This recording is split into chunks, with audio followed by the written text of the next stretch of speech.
Well, good morning, good morning, good morning, good morning, good morning, and good morning, everybody. Good morning, everybody. Welcome to another episode of The Morning Glow. Welcome to another episode of The Morning Glow. Got a great broadcast lineup for you this morning, as I hope and I pray that we always do.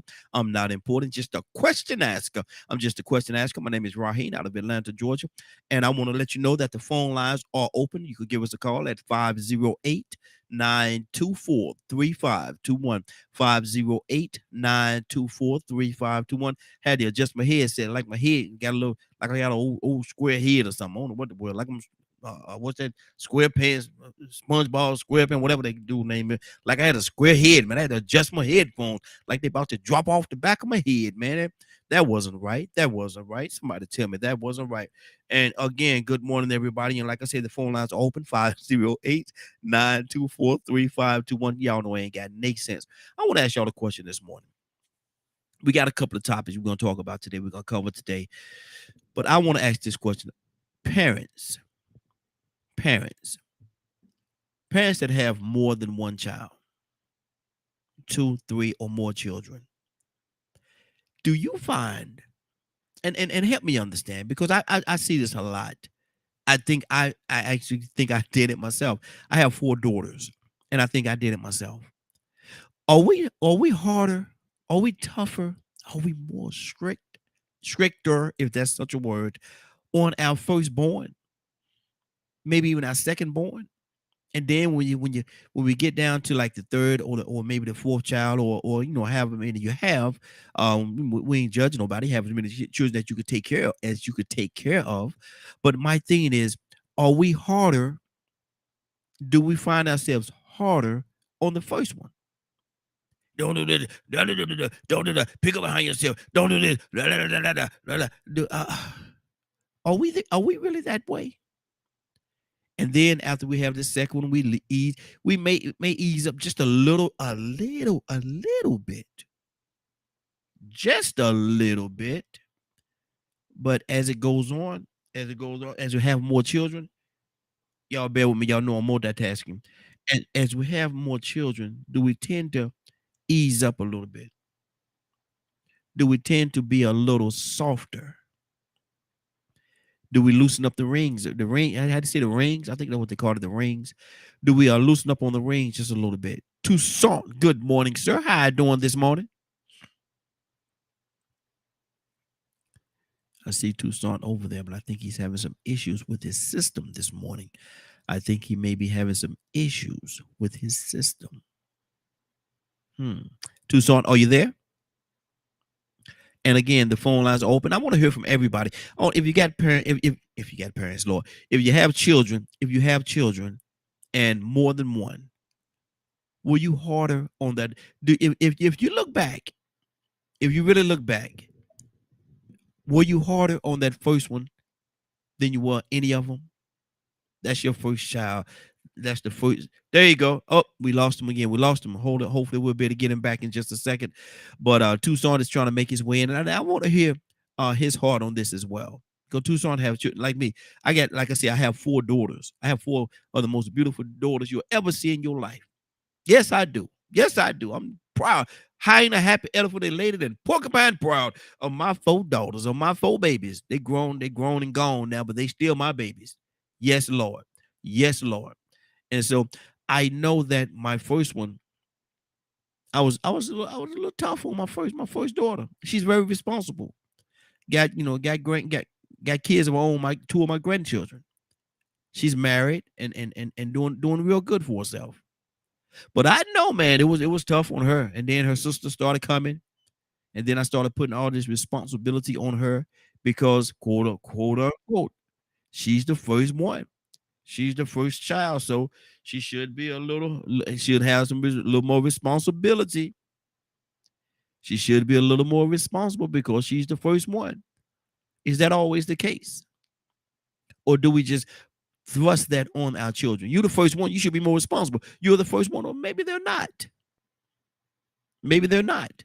Maybe your second, third, or your fourth child, or whatever. Like I said again, however many you have, maybe one of them is more responsible than the firstborn.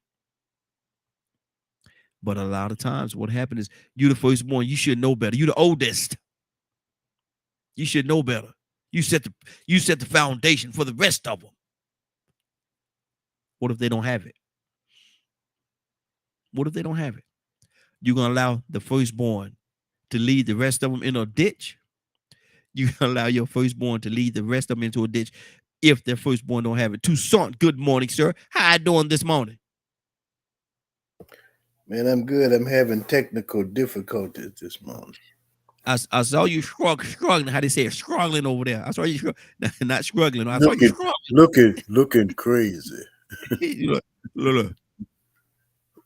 Well, I don't know what to do now. I don't know what to do. But Toussaint, we're talking about children. And like I said, I have 4 beautiful daughters, man. And I'm very proud. Having a happy elephant elated and porcupine proud of each and every one of them. Yes, Lord. But Toussaint, if a person that has more than one child, 2, 3, 4, however many they can take care of, children, are we always the toughest on that firstborn? And why? Well, I got my oldest is my daughter, Mm-hmm. and I got 4 boys, and I think I'm toughest on the oldest boy. Mm-hmm. I think I am. I mean, Mm-hmm. he but he always was. I think he always was. He fooled me along the way because I think he always just did what he was supposed to be doing as best he could, Yeah. Yeah. as best he could. Mm-hmm. Uh, uh, my daughter, because she's a daughter, I think that she just was, daughters get what they want, what Yeah. they want out their daddy. Mm-hmm. Exactly. It's just it. I mean, that's just me. I think I was hard on. I think I was hard on all of them. I don't know if we call it hard. You know what they got for Christmas? Yeah. Yes, sir. Yes, sir. Mm-hmm. Uh, but you when you have your first child, that's your jewel. Yeah. Yeah. That's probably the prized possession. Would But say. do we polish do we polish it too hard, or do we hold on to it and squeeze it too tight, or polish it too hard because it's the first one? Yeah, no, not too hard. I don't think. Sometimes you might, but they supposed to look out for the rest of them. That one supposed to. See, and that's the part I was talking about before you came on. What if not just me talking or just me thinking out loud? Sometimes, like you see, I get in that recliner and I lean back. I say, "Oh, now hold on," and I think about some things. Now, Toussaint, what if that firstborn is not the most responsible of all the other ones that you have, but because of the fact they're the firstborn, we say you're the oldest. You should know better. What if they don't? What if your second, third, or fourth child, or whatever child it is much more responsible than that first one? Do you You, allow did- that you first one to? well, you can't. You have to make that call. I mean, really, you have to make that adjustment. Mm-hmm. Say, what at what age would you find that out? Mm-hmm. You know what I'm saying? There have to be a accountable age to Mm-hmm. even find that out. But how much Well, damage could be done in that process, though, while you're waiting and while you're oh, well, gauging this? that's your responsibility. Mm-hmm. That's for you to do. Now, Mm-hmm. some kids, no matter what you tell them, they try to do the opposite.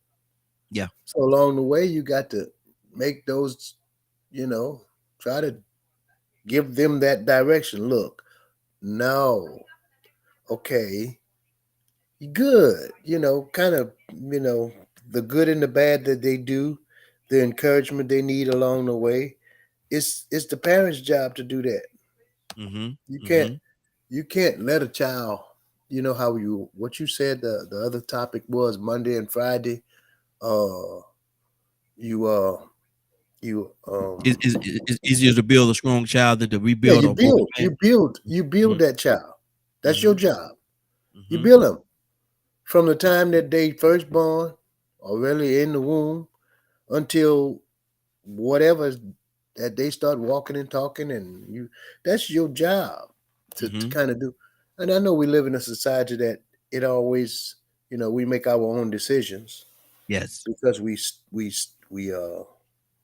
stiff necked Mm-hmm. and stubborn, and we wind up with families that don't stick together, Mm-hmm.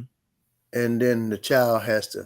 But at in a normal sense, I say normal. There's no such thing as normal these days. Yeah, It's just not. absolutely. It's not. Absolutely. Mm-hmm. Uh, but as you have children, it's your job to watch them and notice their qualities and their faults and their failures, and Mm-hmm. you guide them. You Mm-hmm. build them. You when they make the mistakes, it's your job to step in and say, "Okay, all right, you know, what you gonna do about that?" Because every Mm-hmm. mistake, or what we call it mistake, everything that you do has consequences. Yeah. But as a parent, it's your job Mm-hmm. to implant in what that child needs to even overcome the errors they make, because they're gonna make mistakes. They're gonna make them. And, and see, with that being said, Tucson, that's pretty much where I was going as well, because in that process, you're gauging your children, and you normally, and I'm just gonna say it that way, a person, and we don't bring badge into the conversation as well, but normally a person would lean toward that firstborn. You older, you've been here longer, you've been around me longer. You see how I do things, you see how, so you should know.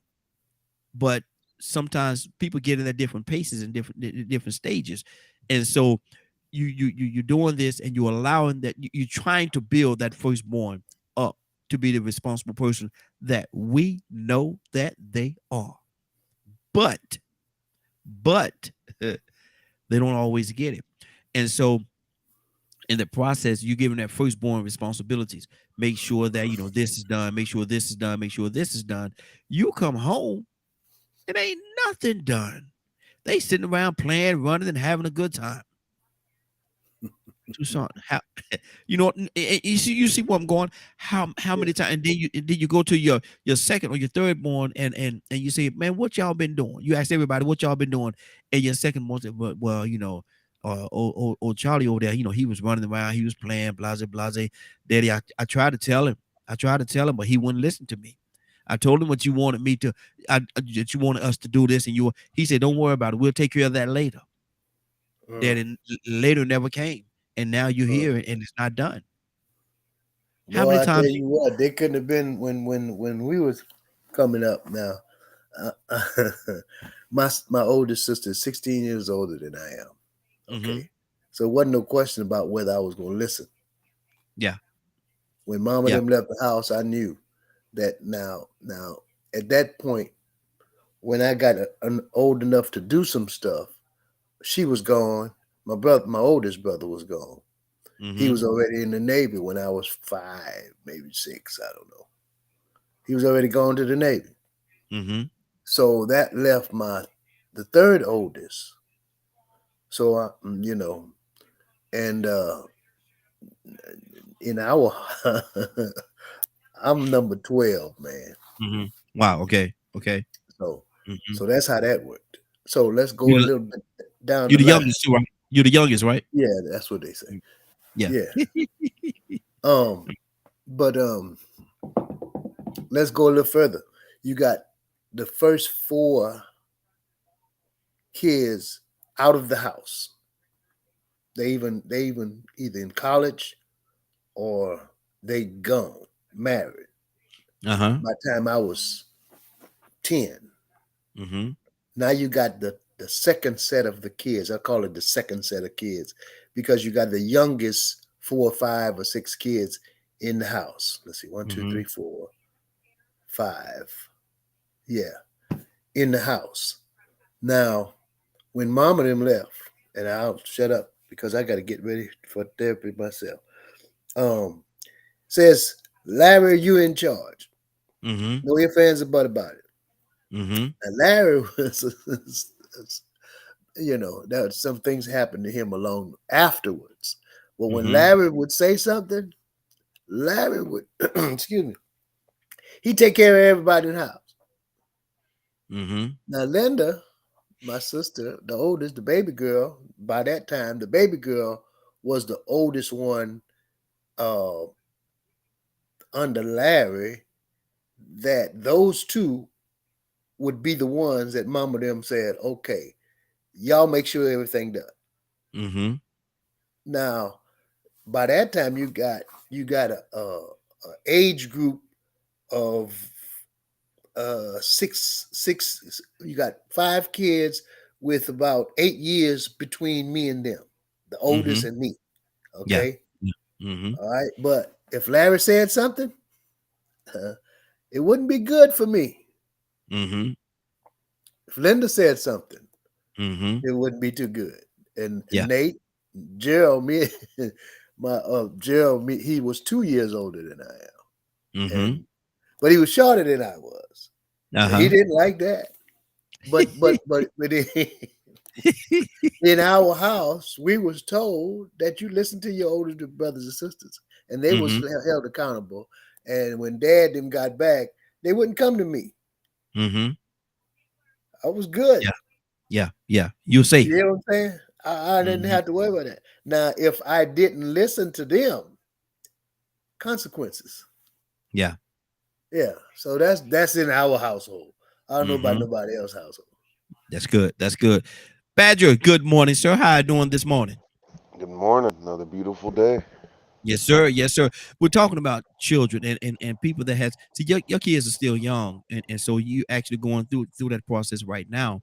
But I'm sure you've seen other situations, and maybe you've seen some of it, but other situations, man, whereas more responsibility is always placed, typically placed on that firstborn. So are we as parents? I got 4 daughters, and I know I did it.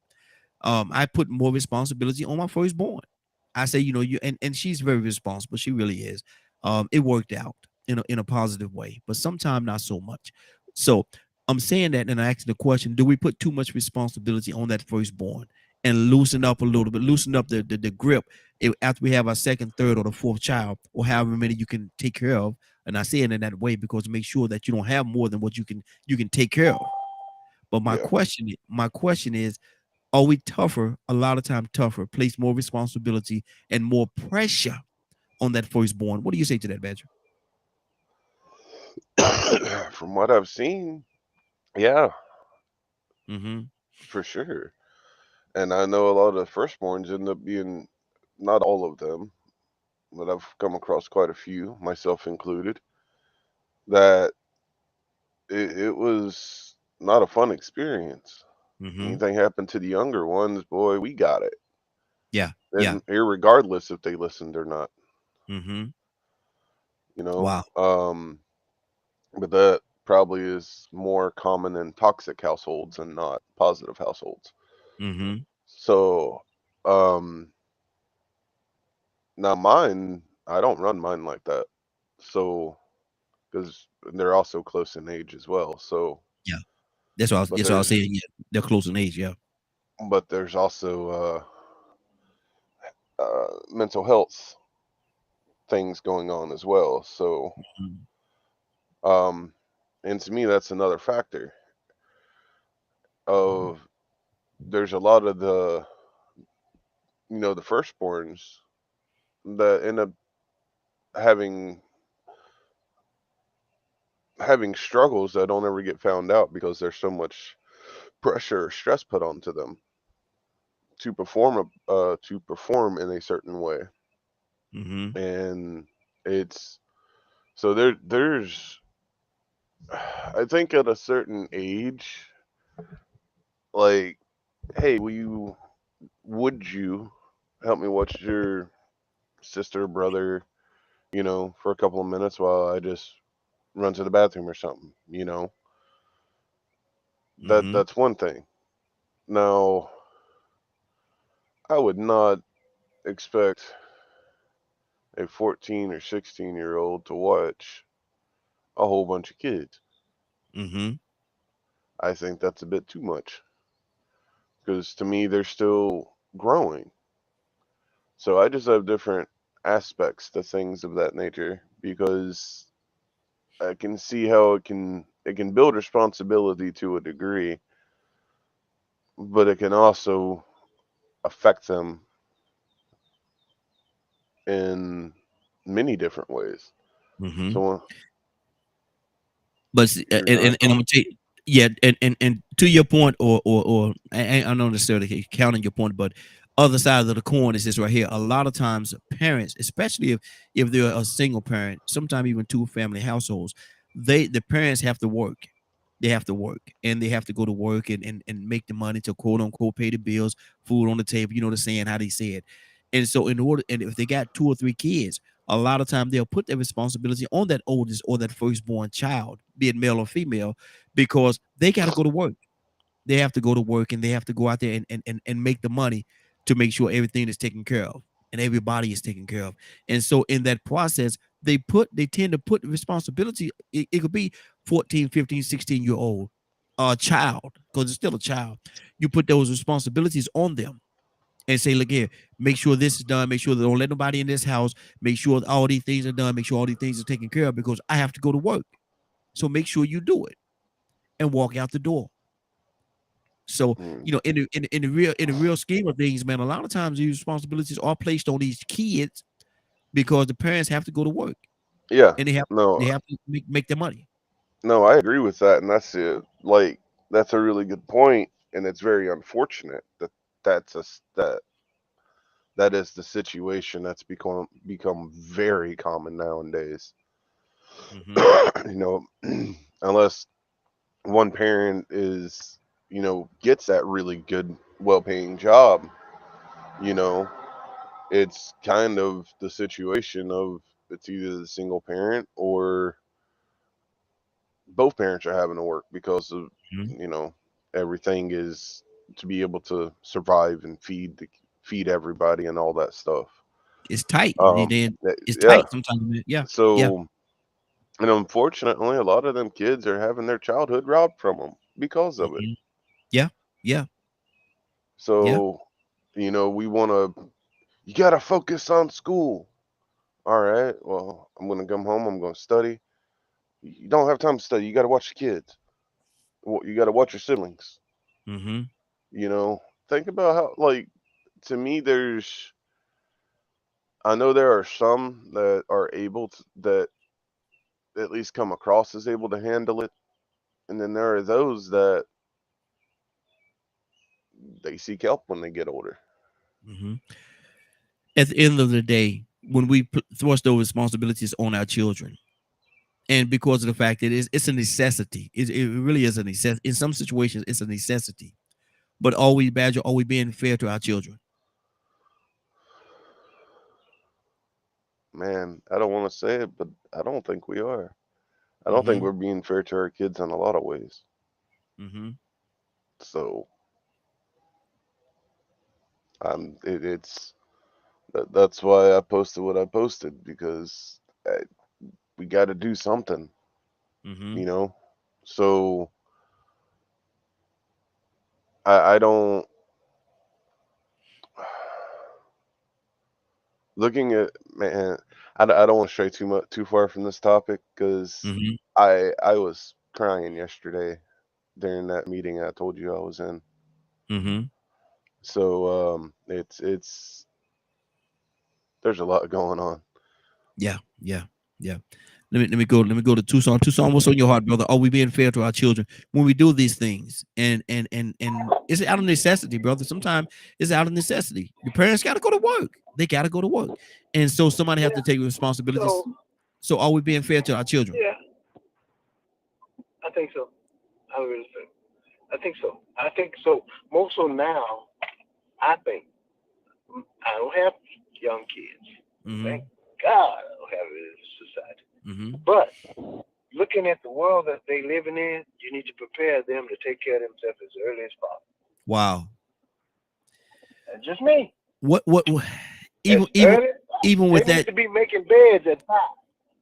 See, even with that, Tucson, and I'm gonna ask this question. Even with that, what happens to the childhood? What happened to their childhood, man? Because all we, like Badger said, Let are 'em we have robbing them? fun. No, let them have fun. Let them be kids, but teach them. Teach them. I'm talking about teach them how to dress themselves, groom themselves, brush their teeth, comb their hair, wipe their. Teach them all of that, but let them go out and play. Mm-hmm. But teach them responsibility at an early age, because by time they can have a child at 12 if they do the wrong thing. Mm-hmm. Mm. Can't they? Yeah, yeah. Yeah, yeah. Mm-hmm. So as early as whatever age of we say accountability is 12, they need to know something. Mm-hmm. They need to be sharp. They need to be heading in the direction. They probably in upper elementary or going to high school, and by that time they need to be groomed for the world. Mm-hmm. Wow. Because when they get to 12th grade, it's too late. I'm telling you, man. Look, you gotta. But how many I think steps? that if we jump.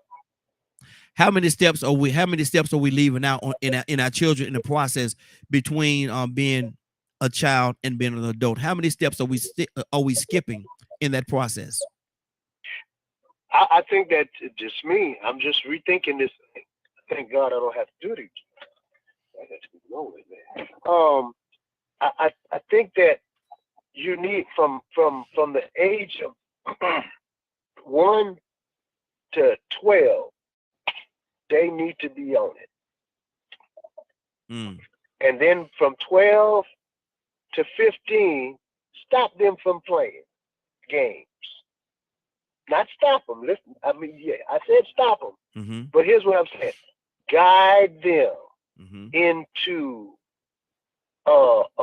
being a teenager and the responsibilities that they need as a teenager to be able to function. Watch this. Watch them. Like you say, don't let nobody in this house. 5, 4, 3, 2, 1. Don't talk to strangers type thing. Yeah. Go play outside, but don't leave this yard. Mm-hmm. You know what I'm saying? When you go somewhere, don't you veer off. Mm-hmm. Grab them by the hand, hold their hand, whatever you got to do. But by 12, if they veer off, you need to let them know you need to find your way back. You need to be able to find your way back. No north, south, east, and west. Mm-hmm. Watch your surroundings. Be careful. Watch your mouth. Mm-hmm. Be respectful. Don't let nobody play you now. Mm-hmm. Guide them into the point where, okay, now you all these little steps, because you see how kids are now. We making mistakes by, okay, you saw a 2-year-old with a cell phone? You ever saw that? Yes. So what can they not do? There's nothing impossible for these kids. They sharp, they smart, they wise. Mm-hmm. Even if they got some handicaps or something like that, that can be worked with. Meet the kid where they are, because it's necessary in the society. And when they get 15, they need to be acting like don't you, man, look, don't act like no child. Mm-hmm. Quit playing these games. Stop it. But you need to get yourself together. But 15, Tucson. What do you want to do? But 15, they're not adults. I know it. But they just about got about 3 years left. Mm-hmm. I'm just saying. Thank God I ain't got them. But what about the maturity? Some kids. What about the maturity and the level of maturity? Because a person goes through maturity, and boys and girls mature at different ages and at different times. And so, what about the level of maturity? That's where adults come in. Put them in the right atmosphere, because we let them choose their atmosphere. and then we say, "Oops, they got the wrong friends." Man, Mhm. my son didn't have the wrong friends. What are y'all doing? Because when he was in high school, his cousins and friends would come by the house and they parked in the front of y'all because by that time they can drive. Mhm. Mhm. So what are y'all doing? Oh, we just chilling. No, y'all can't chill here. No, sir. Yeah. He Yeah. can't chill with you. Mhm. Not here. Not him. Because he Mhm. was the oldest one. Yeah. He can't chill. No, Mhm. son, you can't chill. Mhm. Because when you chill, you and your friends wind up in trouble, and I got to pick you up. No, Mhm. that's what I did. No, y'all go home. Mhm. You go find you a job or something. Go do something constructive. Mhm. Because if I let you chill, then I'm hurting you, Mhm. and the devil is a lie. Wow. That's just me. Okay. Good deal. 508-924-3521. 508-924-3521. Captain Leonard, good morning, sir. How you doing this morning? Good morning, Raheem, and the Morning Glow family. Oh, voice let you down there for a second, didn't it? What'd you say? I said, oh, voice let you down there for a second. I heard you, brother. I heard you this morning. Hey, Leonard, man, you know I got to be silly. But listen, man, we're talking about children. And see, it may be a little different for you as well because, you know, there's a gap in your children. But if a person I have 4 daughters all around the same age. And I put more I know I did. I know, looking back in hindsight, I know I did. I put more responsibility on my firstborn. It's my firstborn daughter. And all my daughters are very responsible, but I put a lot of responsibilities on that first one. Do we as parents sometimes, or have you seen as parents, we put the responsibility on that firstborn, and then as we have the second, third, or however many we can take care of, and I keep saying it in that way because I want to make sure people only have the amount of kids they can take care of. Don't have all the kids, you can't take care of them. But my thing is this: the first one get all the responsibility, and then second, third, parents start to ease up a little bit. Are we so tight or stricter, if that's such a word, on that firstborn? And is that even fair to do that? Well, it's definitely fair because you're first, and you're first for a reason. You know, there are some mistakes parents make with the first child that they don't make with the other children. Mm-hmm. The first child is a child where you learn with, That's the and tester. you get better at it by the next time. So the first one is the tester. We're gonna test it out. We're gonna test it out on this one. And what we don't Right. do right, we gonna make sure we don't do it. Yeah, and then that's true. But go ahead, Lynn. It's your time, brother. Go ahead. But that's true. And it depends because the first child should know more than the second child Why because the first child has been around longer. is that? Is that So always the it case though? depends. Truth of the matter is that always the case though? Well, unless you got twins, yeah. Wow. Okay. I And, don't. and you know, you just do more, you learn more, you're developing differently. Mhm. You're on a whole different scale of development simply because you came first. Okay, but let me ask you this: have you ever seen a situation whereas wow, this is good. Have you ever seen a situation whereas the first child, the one that we put our responsibility on, just wasn't that responsible, and then the second or the third one was way more responsible than that firstborn ever was? Now, the firstborn was here Yeah. longer. The first one was here longer, but he or she just don't have it. And so I have to lean on my second or my third or something like that because they're more responsible and I can depend, I quote unquote, air quotes, depend on them more. Has that ever been a case? Well, and also we consider, first of all, they don't come here that way. Mm-hmm. So whatever they've learned up to a certain point is a part of their personality. Mm-hmm. So how they choose to do things may be a little different. Mm-hmm. But it doesn't mean one way or the other that they should not be responsible. You should begin teaching responsibility as soon as possible. Mm-hmm. You know, and if your child is what the first child is that way because the child is first. Mm-hmm. Now, sometimes when you have them closer together, that changes the dynamic of the relationship as well. Yes, it does. You know, if you got some people that got them like backdoor, that's different. Mm-hmm. Like say for instance, every 10 months you having another baby, which is possible. Mm-hmm. Very. Yeah, it's very possible. A lot of people have them that way, like what they call them, right? Well, at least a year, Mm-hmm. you know, and apart they would call what stair steps. Exactly. Yeah. So there's not a huge difference in development between the children when they're close together like that.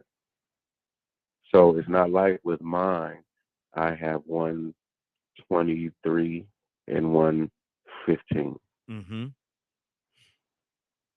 But if you got 16, 17, 16, 15, 14, that's a whole different Yeah.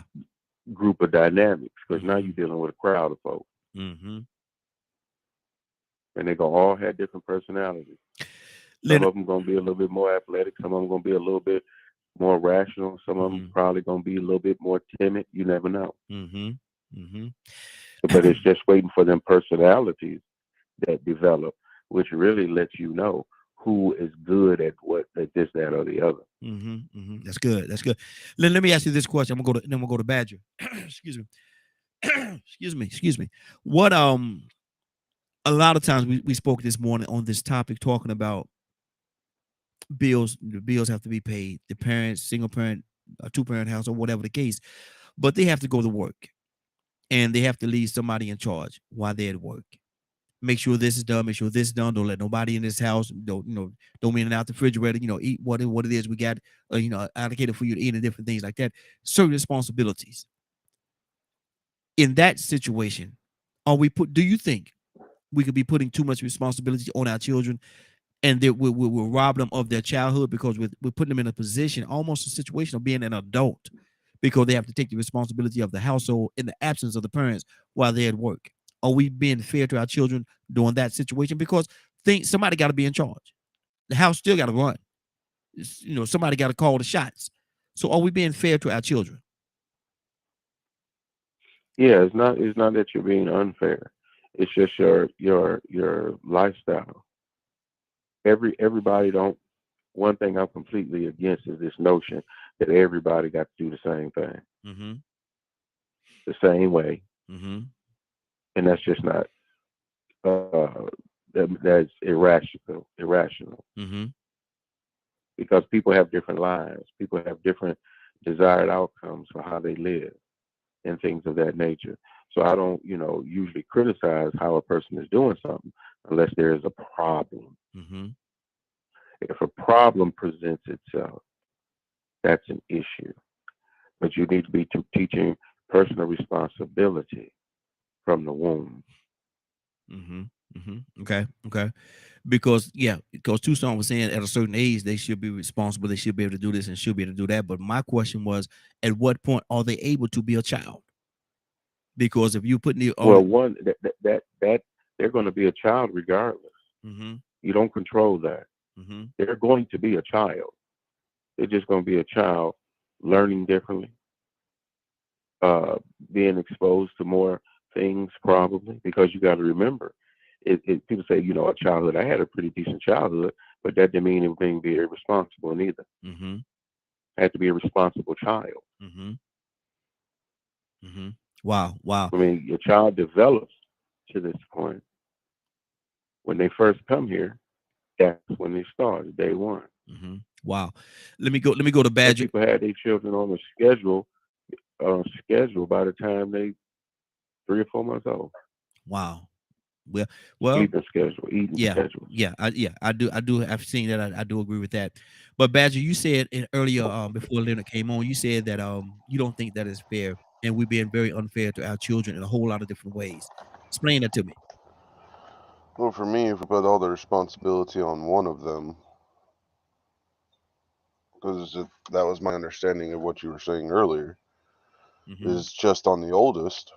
Yeah, I think that's not fair at all. Mm-hmm.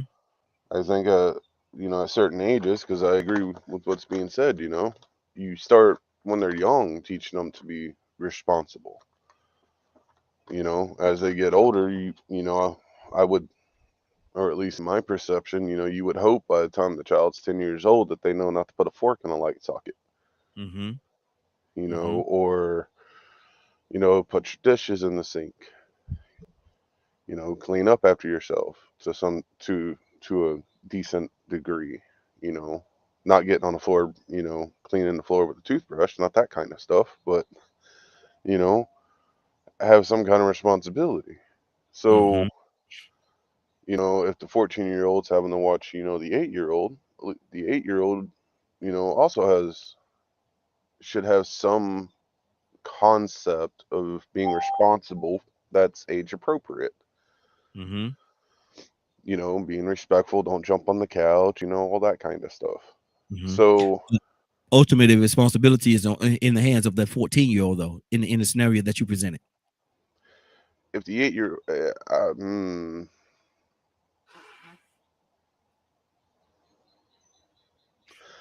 I would say to a degree, depending on what it is. You know, if if the 14-year-old just says, no, and just goes up to the room and does nothing, and the 8-year-old gets hurt, Mm-hmm. yeah. I'm also going to hold the 8-year-old responsible for backflipping off the couch and getting hurt once we know the child's okay. Badger, I think So, maybe in the course of the conversation, your view may have changed during the course of the conversation based on what either Toussaint or Leonard said, because you were saying that we were being very unfair to the children. Earlier, you were saying we was being very unfair to the children, and we're being very unfair to them on a lot of different well, levels. And now you kind of change it up a little bit. Donald, no, not really. Hearing the words that Donald was using, it made me realize I wasn't using certain vocabulary myself to make sure I Mm-hmm. was coming across clear. Mm-hmm. But there was a very important thing that was said about also making sure your child gets to have fun, to Mm-hmm. be a kid. So if it's only for a short time, like maybe, and hopefully not an everyday thing, Mm-hmm. you know, teaching a child responsibility isn't unfair at all to me, because someone needs to make sure they know what responsibility is, because you can't really rely on public school to teach responsibility anymore.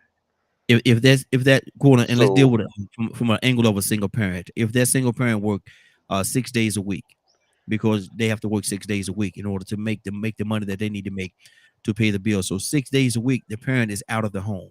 So let's stay with the 14-year-old. That 14-year-old have to make sure everything is done, make sure everything is worked out, make sure nobody's coming in the house is right. Everybody, get to bed at a certain time, washing all these different things, brush their teeth and all these things before they go to bed. They have to make sure all this stuff is done. Is so that too you're much? essentially Is that saying, hold on? Is that too much responsibility for a 14-year-old? so I'm going to paint it in a different way to make sure I have the visual correct. Mm-hmm. So you're pretty much saying putting that 14-year-old in the role of a parent. Basically, Yeah, no, I don't agree with that. but somebody got I to do it. really don't. I understand that, but Mm-hmm. I really don't think that's fair. Mm-hmm. Um, because that takes a lot from that child, Mm-hmm.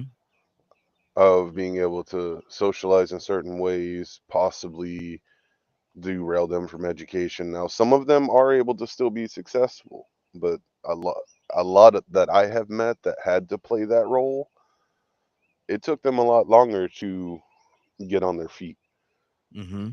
because of dealing with different aspects of how it can affect the psyche of a child. Mm-hmm. Okay. Okay. Yeah. See, that's where you were the first time. That's why I was wondering, because there was a little shift there, and I wanted to see, understand what that shift was. Well, I We don't got. want anyone to think I don't think kids should learn responsibility, because I Mm-hmm. do, Yeah. but Yeah. We are. I don't. Yeah. Mm-hmm. Okay. Go ahead. Finish your thought, brother.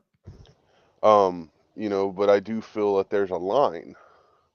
Asking your kids to watch out for one another. That's community values. You Mm-hmm. know, take care of your family, stuff like that. But to expect him to take the role of a parent, I think that's going too far. Mm-hmm. Okay. Okay. Rico, good morning, sir. How you doing this morning? I can't complain, man. I here enjoying another beautiful new day, man. How everybody doing? Hey, doing good, doing good. Rico, what's on your heart behind this, man? And like I said, when you have a parent, have single parent, two parent, whatever the case, have more than one child, 2 or 3 children, say 3 or 4 children. Are we tougher? The firstborn, are we tougher on that firstborn, Rico? Do we expect more out of that firstborn, and they should take the responsibility because you're the oldest? You should know better. You should know how to do this. What if they don't? So are we unfair? Question is, are we unfair to that firstborn, and do we put too many responsibilities on that child to be that responsible person as the firstborn? I mean, well, I don't know if this is a question that you was asking at first, so I'm gonna try to figure that out and try to make, well, I'm gonna just make it plain and simple. You know what I'm saying? I ain't got to dig too deep into that. That question is obviously, I'm not gonna say unfair, but it's just that's the way it is. I mean, you have a cause and effect, you have a reason and comprehension and logic to things, and you can't expect a parent to know how to be a parent if they haven't been a parent before. Mm-hmm. So that child is like what you said before, and what I done said 1,000 times before in the past. That child is pretty much the experiment. I don't want to call it experiment, but that's the dry run. Mm-hmm. Yeah. The rough draft. Mm-hmm. You can hear all day long, and then even as a youth, you could do enough babysitting and watching your younger siblings to think you know what it takes. But then it's another story when the financial end comes in, and you got to start paying for the daycare. See, when you were young, taking care of your brothers and sisters, you were the daycare. Yeah, yeah. But now, if you ain't got no younger brothers and with your children, you don't have them for the daycare. You got to find somebody, and mama and daddy might not be the ones to look out for you. All grandparents aren't the same. Mm-hmm. So you might have to come up with those fees, and it could be very expensive finding a babysitter. And then it can also be risky because you don't want them babysitters to be selling dope out the home or touching on children. Mm-hmm. You don't want them to have children of their own that's taking advantage of the children, having a free for all you can eat. We got a daycare full of little children, and the daycare and the babysitters, they can't really watch all of them. They just in it for the money. I think when you start talking about our parents, fair, because I think that's what you asked earlier about the parents, depending on children like that. Yes. And are they fair for having so many? And I'm going to say this. I don't want to say it's the parents that's unfair. I'm going to say it's the conditions in the system that society lives under that's unfair. See, right now you have a requirement to survive. You have a requirement to achieve a cost of living. And in 1944, they came up with that term, latchkey children. Mm-hmm. That's children that had to come home to households that didn't have parents in them for maybe 3 or more hours, maybe even 3 or less hours, because the parents had to work. They had to get out here and make that money that man created to attain a cost of living that man created to survive. Mm-hmm.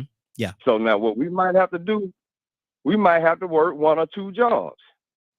But see, there's this thing called latchkey children syndrome. And along with that latchkey children syndrome, they also have different symptoms that come with children. Like they said that most children can probably cope with being alone 3 hours out or more out of the day without supervision. But what studies, keyword I said, what studies found were that most children that were alone for more than 3 hours suffer for more from low self-esteem, low education efficacy. They suffer from depression. And we know what all those things lead to when you're depressed. Mm-hmm. You got all this pressure on you to take care of the children. And I mean, let's talk about the other side of it too. The diets go upside down because now they have to learn how to eat little nasty things like ramen noodles and bad little hot dogs. They have to learn how to cook for themselves. Ooh, my baby know how to cook already. Mm-hmm. Boiling them unhealthy hot dogs. Yeah. Exactly. The whole diet is built around noodles. Now when you get home and you ain't got enough time to cook because it's getting late and you need to get them ready for bed and get them their baths and you need to try to help them with their homework so they already ate. And that's their normal diet. Mm-hmm. They don't even know what good food is anymore. So it's a lot of repercussions behind this system that we have conformed to survive in and trying to chase this American dream. We have been manipulated to sacrificing our priorities, or I'm gonna say being distorted to having the rights that God gave us to survive and take care of our offspring, to the requirements and the qualifications of man to say you can only do this to have access to this. Mm-hmm. If you don't make but this much money, or if you don't pay this, then you can't have electricity. You can't have a roof over your head. So I don't want to say it's the parents' fault. I want to say it's the fault of society that we live in, the conditions of the system that we live in, Mm-hmm. that has us paying a cost to live. Good deal. Good deal. Let me go. Man-made cost. Exactly. Tucson, what's on your heart, brother? We got a lot going on right now, and I'm loving it. What's on your heart, Tucson? I'm gonna throw two classes out there that we had in junior high: home economics and industrial arts. Mm-hmm. What were they for? Mm-hmm. They was kind of like setting you up to take care of certain things. I forgot what was home economics, but I knew what industrial arts was. I remember that because they'll make you build a building. Yeah. As a class. Mm-hmm. I'm talking about with electricity too. Yeah. And plumbing. Mm-hmm. That's what they was doing. Shaping you at what age? 14, 13, 15 to function. Mm-hmm. Just in case. Oh man, I don't know about what Dad did do. I don't know how we wind up in them fields. In our day, picking, corn and peas and beans and watermelon and baling hay and all of that kind of stuff. So, I mean, I don't know if it's a discredit or how you say that. It's unfair to the children if you show them certain things that they're going to need later on in life, sooner or later, and the sooner the better. Mm-hmm. Okay, so here's the thing.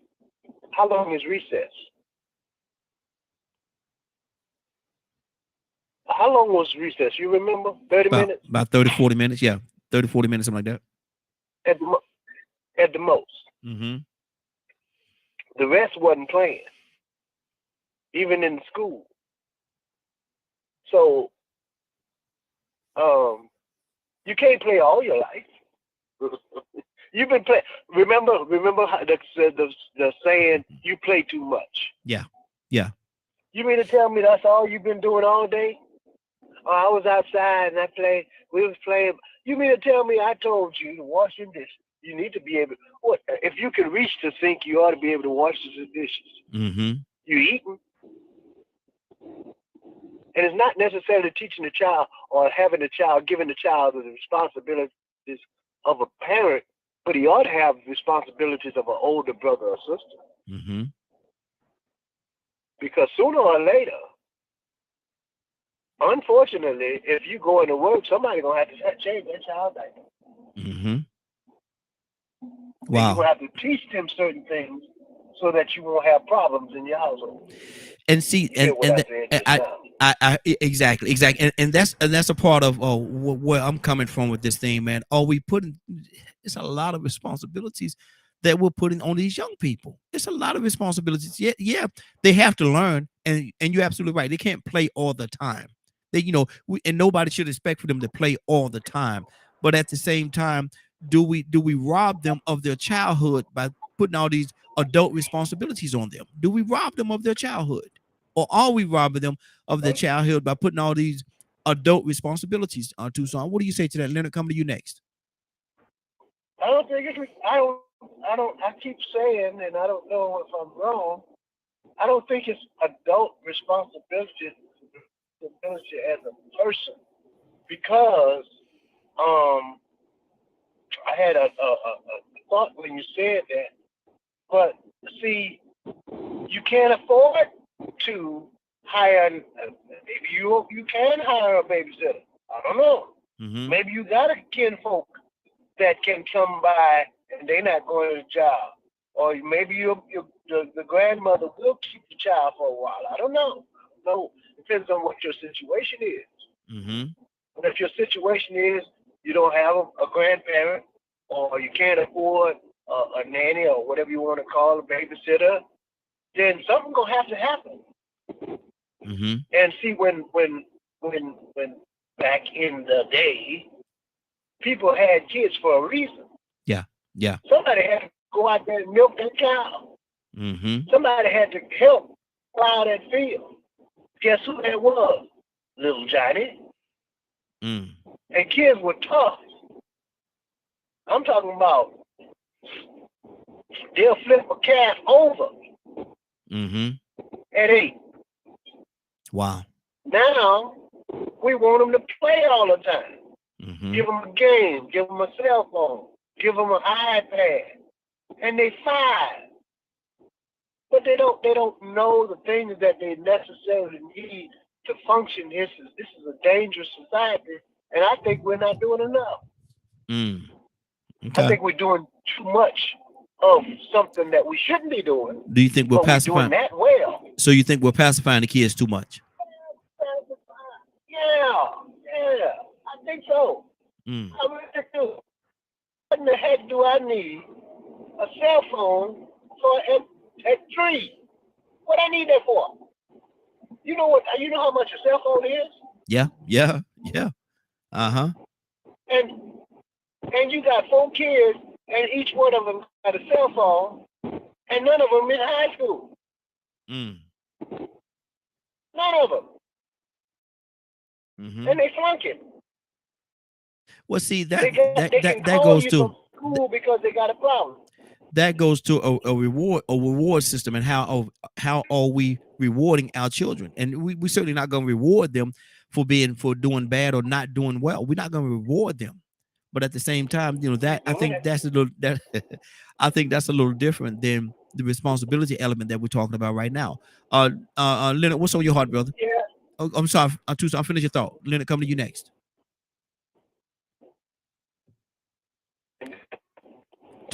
Tucson, finish your thought, brother. That's all I'm saying.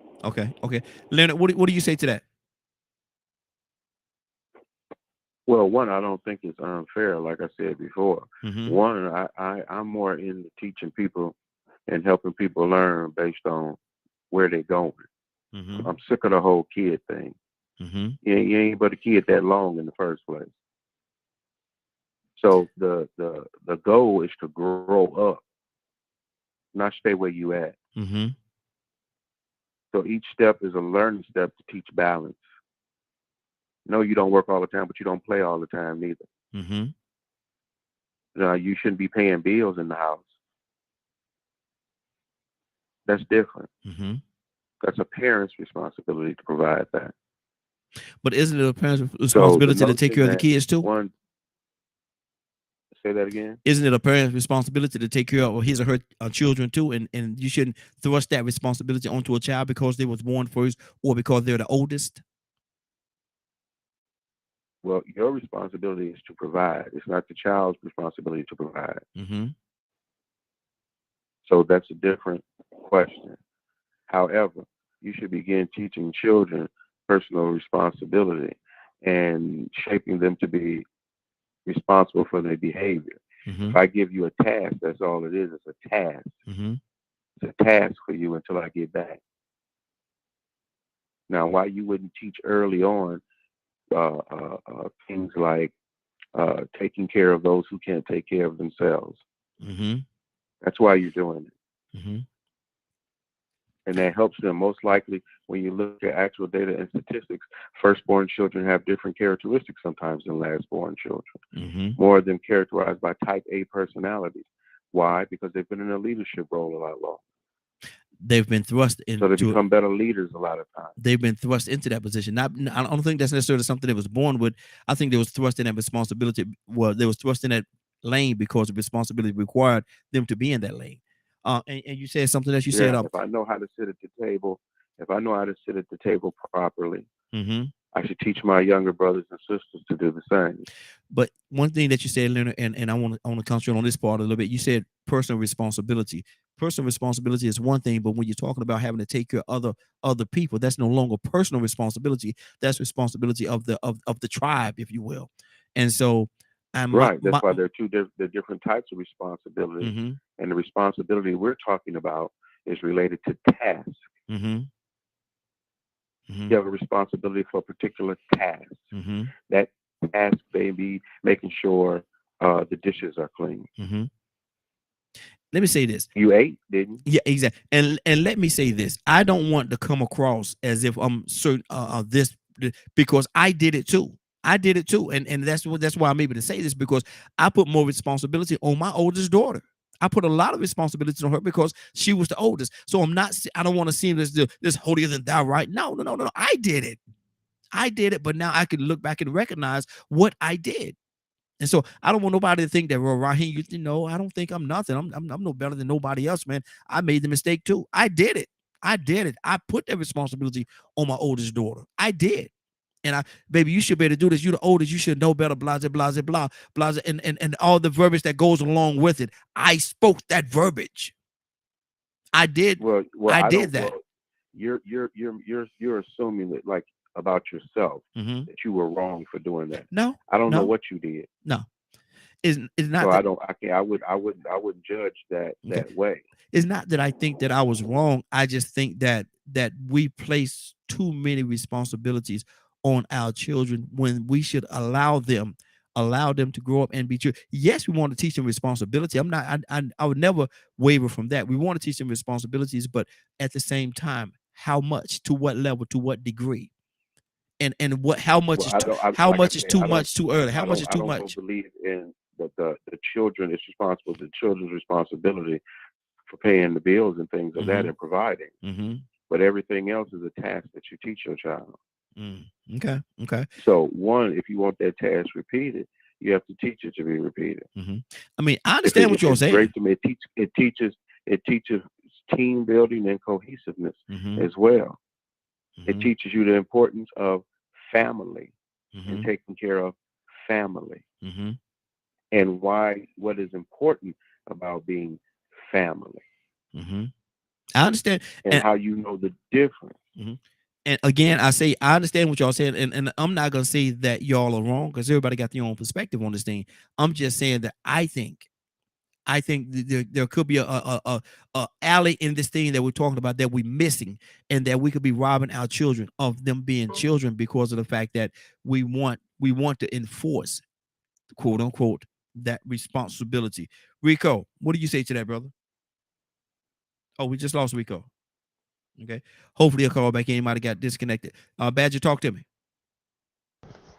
No, I'm still coming from the same point that I was coming from earlier. Is you know, if we put them in the role of a parent, my perspective is we're taking a lot of opportunities away from them. Now, some could say they're providing, the opportunity to know what it is to be responsible and what being a parent is like and all kinds of stuff. Just for me, I'm not for things like that. I'd rather find another way. But looking, we can do the best we can to raise our kids. There's a lot of scenarios, especially in this current day and age, many factors that are going into play of ways to teach our children, undoing some of the toxic stuff from and passing on, the good things that's been handed down, or doing our best to do things of that nature. But teaching responsibility, I feel that's a really hard line to figure out. Because some kids, like you said it earlier, some kids are more mature than others, Mm-hmm. be it male or female.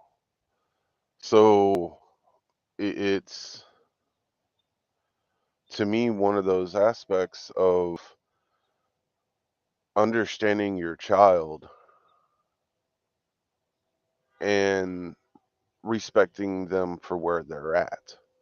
Mm-hmm. Um, because there are going to be some that you probably shouldn't. Then there are some that that they are. So, Mm-hmm. and then everything in between. So, I think a lot of it boils down to the parent just understanding who their kid is and what they're capable of. And that is influenced by what you teach them. Mm-hmm. So, if you see them taking care of the kids as, like stressing them out in negative ways, find out what's going on. Maybe that's not for them. Mm-hmm. So, I guess the point of what I'm saying is you can't treat all kids the same. Yeah. Yeah. Each kid has their skill sets. And I'm not saying, pamper them, but that's not what I'm saying at all. It's have a relationship with your kid to understand them, who Mm-hmm. they are. If you've got 3 or 4 kids, who knows, maybe the oldest one has a struggle, but the middle one at the age of 12 has enough maturity that you could actually trust them. So it's, I hope I'm being clear. Mm-hmm. I've, Mm-hmm. I've got so much on my mind that I don't even feel like I'm talking right this morning. No, you good. You good. So, Yeah. because I attended a 8 to 5 meeting with the Governor's Committee for Disability yesterday, and that talking about kids and accessibility, and that's still messing with me pretty bad. And I get to do it again today. Wow. So Wow. That's good. That's good. Let me go to Rico. What do you say to this, man? Can you see, or is there a possibility that we could be robbing our children, and while we're placing these quote unquote responsibilities on them, we robbing them of their There, childhood? there's no doubt. There's no doubt. If you don't see it that way, then you got to touch with reality. I Mm-hmm. believe the children are our future. Mm-hmm. Teach them well and help them lead those. Show them all the beauty that's inside, man. You know what? You know Mm-hmm. what the consequences is from these latchkey children suffering from low self-esteem and depression? They start looking for acceptance. They start looking for pleasure. They start looking to be, for joy. They want to feel good.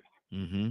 And you see this thing called pregnancy increase over the years. Well, that only happens with a lack of parental supervision most of the time. Oh, man, you expect that 12-year-old to keep the 18-year-old or 25-year-old from coming in the house and taking advantage of them and the rest of the siblings. They supposed to protect that. Man, once again, it's the industrial age, man. I think I remember seeing a point in time where they said that after the recession and during the war effort, that something unheard of happened, and that was a requirement for women to come out of the homes and to come into the factories to help produce weapons for the war effort. And it was so profitable and successful, but people had to sacrifice the children. Mm-hmm. So what's the consequences between low academic efficacy? Oh, we speak about it all the time, the school to prison pipeline. It's only gotten worse. Black men have only started getting, I ain't gonna only just started. Black men have been increasing year after year after year after year in the total number of people incarcerated in the United States. See, there are so many different effects from the parent leaving that vulnerable. I could never be sick of the kids or the elderly. because I know the Creator has let me know that the kids are the future. And if we really protect and provide for them accurately, we might not have to be advocates and activists for them later on. But see, we got to do a lot of fighting for people right now. A lot of people lost and distressed. I mean, they just all over the place. We talk about this dysfunctional environment that we come from, and really and truly, it all comes from a lack of having that proper instruction and guidance at a young age. You know, I think about the little small black community I'm from and how all the black people in the county had to come to the school. It was called Calhoun County Training School. Then they had another college, Talladega College, HBCU. All developed to teach black people how to get out here and go to work for the industries that were created. Much needed. Like, we need these jobs. You can make some money, start providing for your family. But see, in today's age, you need 5 or 6 sources of income to make it. Mm-hmm. Did you hear me? Mm-hmm. In Mm-hmm. today's age, we need 5 or 6 sources of income to make it or call ourselves successful or whatever, to survive. Mm-hmm. So what does that leave the children that sometimes we say, you're growing up too fast, you're too big for your britches. You're grown. Stay in a child's place. How you gonna tell me to stay in a child's place when you done made me cook noodles for 5 more children? Yeah. Mm-hmm. And told me to be responsible for getting them bathed and getting them home. You know what? I might really think I'm grown enough to do what a grown person do. Matter of fact, when you go to the club, I'm gonna sneak a man in his house and let him pin my knees back like you be letting him pin yours back. Cause you got enough time for that all the time that you out here making your income. So you can provide. So once again, it's the institution that we're living in that has us sacrificing our children because of the necessity and the priority to make this manufactured dollar to be able to even survive anyway. Because if you don't, you might not even be able to get electricity into your home. If you have a home, if you have a car. The struggle is real, and there's so many different impacts and consequences behind it that sometimes we get out of touch and we forget the number of people being incarcerated increasing and the number of young children dying from gun violence and acting all out of disorder increasing, and the number of teenage mothers increasing. The fact that it's so normal and popular now that they make TV shows out of it that's been running for 15 years. Mm-hmm. Wow. More than one TV show. So, I mean, you know, we just can't be, I'll never ignore I'm going to say the responsibilities and the needs that the children really are missing out on. And on top of that, the responsibilities that they are being pushed on them is above and beyond what they should have. Mm-hmm. Exactly. We do have to remember these children do learn from example and they watch us in the process. Mm-hmm. And an immature mind would think they are mature enough at 12 or 13 because they got the right side or the right bill that they can deal with a 21 or 22-year-old man, especially if they know how to put the nails on and the hair on and wear the outfit and walk the walk and talk the talk. Oh, man, you know how many little 12 and 13-year-old girls I know of that had babies by 23 and 24-year-old dudes, wow. and they thought these girls were older because they was out walking around at 1 or 2 in the morning. Mm-hmm. Wow. While mama was at work or going to do this and that. So yeah, man, you know, I'm on, man. Go on to the next one, man. Mm-hmm. Wow. And that's a lot. And that's a lot, man. And so there's a lot of responsibility. We shine the light on different things, but we dim the light on other things. And so I think we have to shine the same light across the board and expose a lot of things that's going on. Toussaint, you say you had something on your heart? Yeah, I think that's a lot of dysfunction. Mm-hmm. When you allow your children to see adult activity, that's good. That's in the first place. Mm-hmm. Okay. But I'm talking about trying to, because you're not raising children to be children. You're raising them to be adults. Mm-hmm. I got some family members. None of them work for anybody. So what they do is they train their children into being adult, business orientated. Mm-hmm. So trucking industry. So I see my nephew give the keys to the 18-wheeler to his son at 5. Wow. Go warm that truck up. Mm. And I watched him do that, and I thought it was kind of crazy. But you know, now at 21, he got his own truck, and he's out there by himself doing oversized loads. He started him at an early age, and by the time he was 18, he was in the garage building the engine. Did he rob him of a childhood or give him the responsibilities of being a effective adult in society? I think he did him good. Other nephew, he don't work for anybody. He's a contractor. He has other things that he's doing.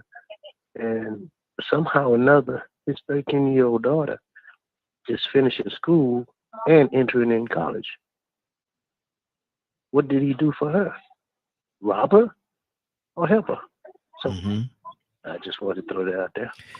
Okay, and I love your point, but me being the question asked, I like to deal with both sides of the coin. And I also have seen people that in households that would have responsibilities or too much thrust on them too fast. They thought that they was growner than what they really were. And they found themselves in situations whereas, you know, the young girls get, like Rico was saying earlier, the young girls are getting pregnant. The young boys are falling victim to a whole lot of different things, man, drugs or whatever the case. Because of the fact that, you know, sometimes, man, I hate to say it, man, but sometimes I think we as parents, not intentionally, certainly not, but we put too many responsibilities on these young people, and they are not ready or equipped to handle it. Let me go to Cap. Cap, good morning, sir. How are you doing this morning? Hey, good morning, Raheem, and good morning to my Morning Glow family. Cap, what we're talking about this morning, and good to have you, sir. What we're talking about this morning is if you have more than one child. I have 4 daughters, and I know that I did it. And so I'm not going to get on here and be like holier than thou, you know, just no, I did it myself.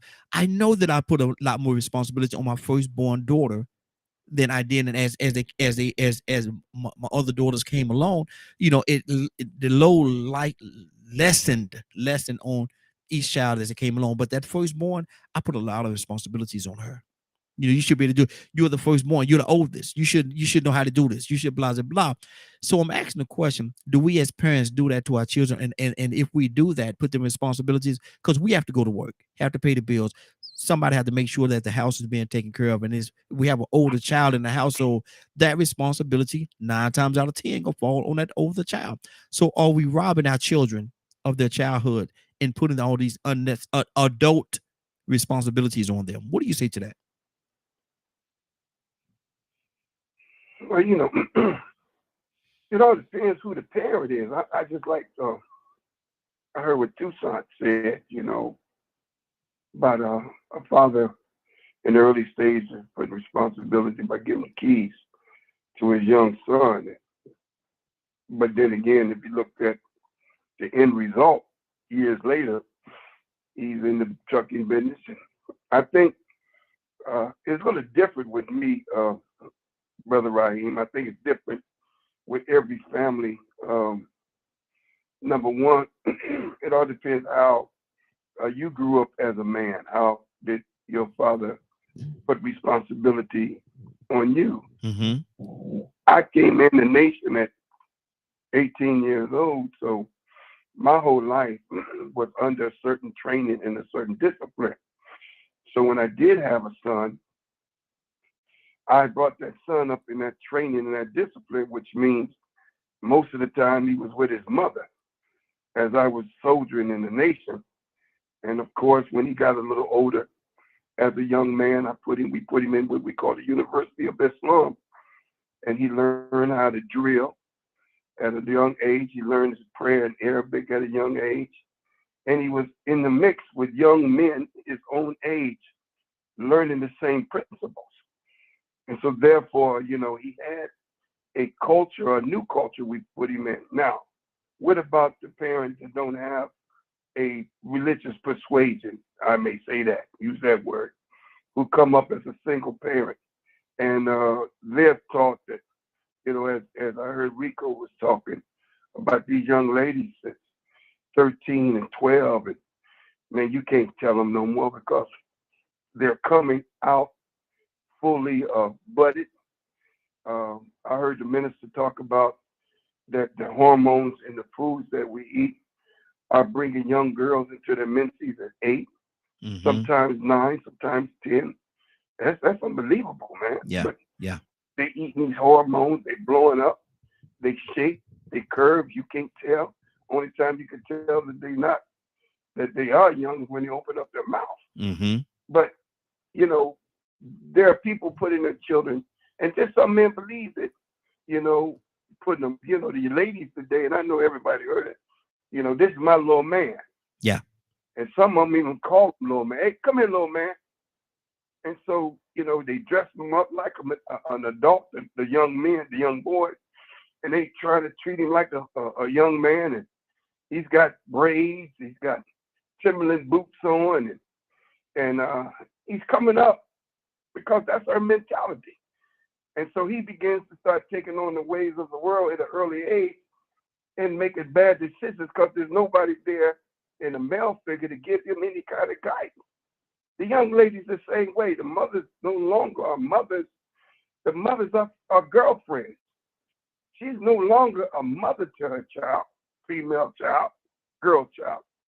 That's a friend. They become friends. And today they begin to start discussing things that ain't no way a mother should be discussing these kind of things with their young daughters.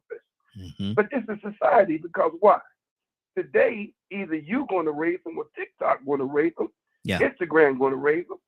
You can't hide today the influence of sexuality to these young kids, and you don't think they know. They know more than you can imagine. You got today these young boys, 11 years old, in the school. I was doing a training one time, Ryan, and a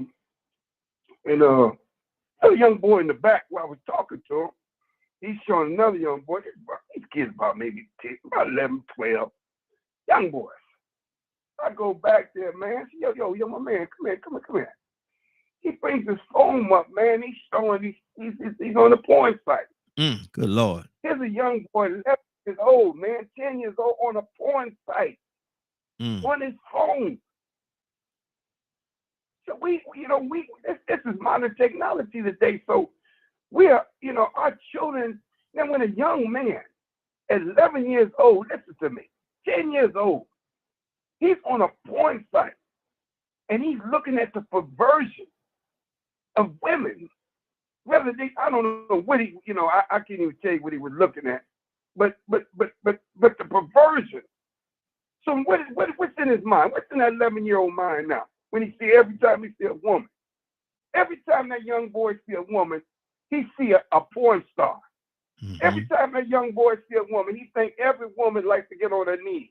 Every woman likes to take it up the back. So every woman because why? He's letting his mind be shaped by influence because we have allowed this to happen because we have lost control of the influence of our young people. So you want to know, are they making these young people grown up way before they should be? There's no longer children. They no longer children. They don't have playgrounds no more. They don't have playgrounds no more. Wow. My granddaughter graduated last Sunday. 16 years old. My granddaughter, 16 years old, graduated. Now next she gonna be going to college at 17. Now what's going to happen if I don't keep a good strong ring on her? Her mind ain't developed enough to be able to handle adults in college. Exactly. On her own in college, independent in college. So yes, we got a problem, Houston. But I do believe, man, that we got to build the Black family again. That's where it starts. The mother got to get retrained. The Black man got to get retrained. We got to retrain our whole people community and create a new culture because the culture that they come under, that they call the Black culture, ain't the Black culture. It's not the Black culture, not the Black culture that created gods and goddesses. Yeah. kings and queens. Mm-hmm. It ain't that culture no more. We're producing perverted children who comes up, and the next thing you know, that young man's destined to prison. That young female, she ain't gonna say she's destined to the strip pole, but Good the deal. strip pole is definitely looking very attractive to her. Hold on, Cap. Let me pull some more people. Hold on, don't you go nowhere, brother. But I do want to say this. We have we actually on TikTok right now as well, and I'm trying to read the name here. I can't see the name, but the gentleman has said LMAS, laugh my blank off. You know what that means. He said, don't speak on what you don't know. He said, and I think he's talking about when you said about the science in the food and the hormones in the food, the steroids. He said, don't speak on what you don't know. Science proves this isn't happening. Cap, do you want to quickly respond to that? Unless he a scientist, then he don't speak what he don't know. Is he a scientist? I don't know who it is. That goes both ways. That goes both ways. Don't speak on what you don't know. Are you a scientist, or you gonna believe what you heard? I said I heard. I didn't say I believe. I said I heard. And I heard a lot of things. We quote many things that we heard. That don't mean we believe it, but it makes sense. It definitely makes sense, because if you know, you can take a chicken, and in 9 months it could be a full-grown chicken. And tell you normally it takes you almost 16 months to make a full-grown chicken because of hormones. I didn't say that. This is known fact. They shoot them with hormones. So I mean, I don't have to be no scientist to know that. They tell you the truth about that. I'm through with that. Good deal. Rico, what's on your heart? Badger, coming to you next. I'm sorry. I said I was gonna go to Leonard. Leonard, what's on your heart, brother? Just listening, like I say, everybody has a perspective. I'm not on this blame game or looking for negativity or creating negativity. Negativity is really capable of creating itself. So I believe in you do the best that you can. You put your best foot forward, and then things that happen along the way, you adjust. People can attribute whatever they would like to their outcomes, if that's what they want to do. If you believe, like, say, for instance, cutting the grass. If you're a little boy, when you learn how to cut the grass, it's because you got enough age to be able to push a mower. You know what I'm saying? Yeah. Your daddy could be doing other things while he don't taught you how to push the mower. Hold on.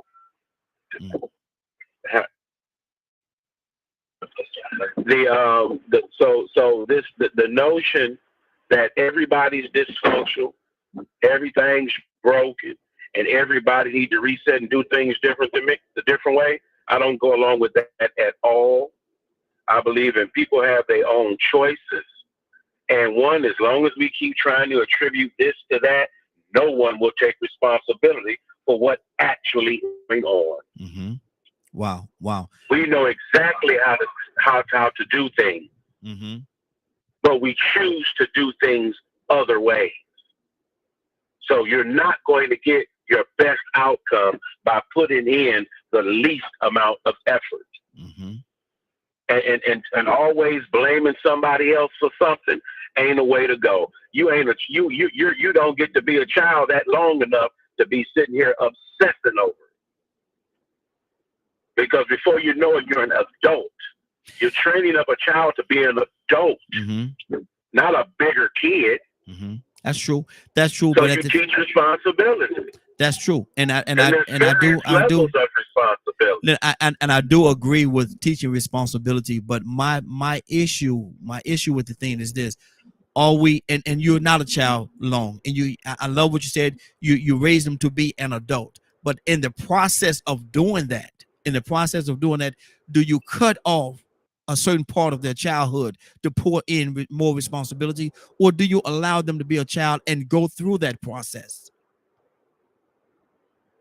Well, like I said, unless you're one of them people that just believe in letting your child run wild, the whole thing about it from when they first come out is forming and shaping behavior. And you're supposed to do that as a parent based on what you think is best. We're not sitting here talking about the drug addicts and everybody else, because that's not proper. Because it's just not. You don't teach from dysfunction. You teach best practice.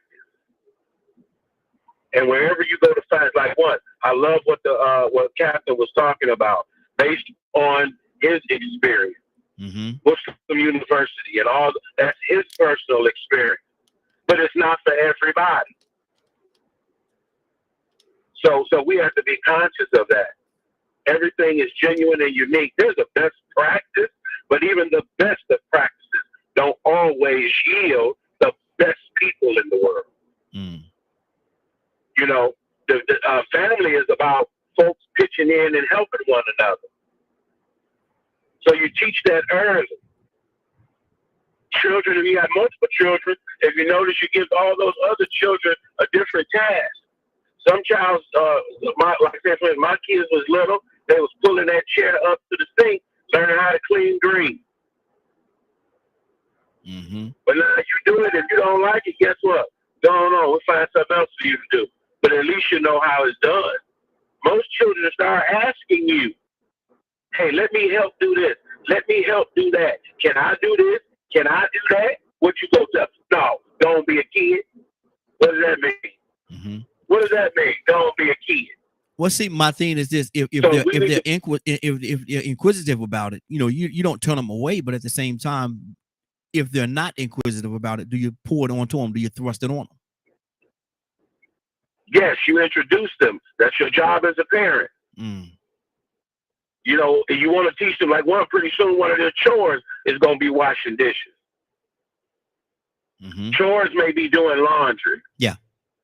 Those are called chores that you would do. If I get up and get up with my granddaddy going out to that field and he's going to take care of his little things. And guess what? I go out there and learn how to do what he do. That's good. That's how I learn how to plant and everything.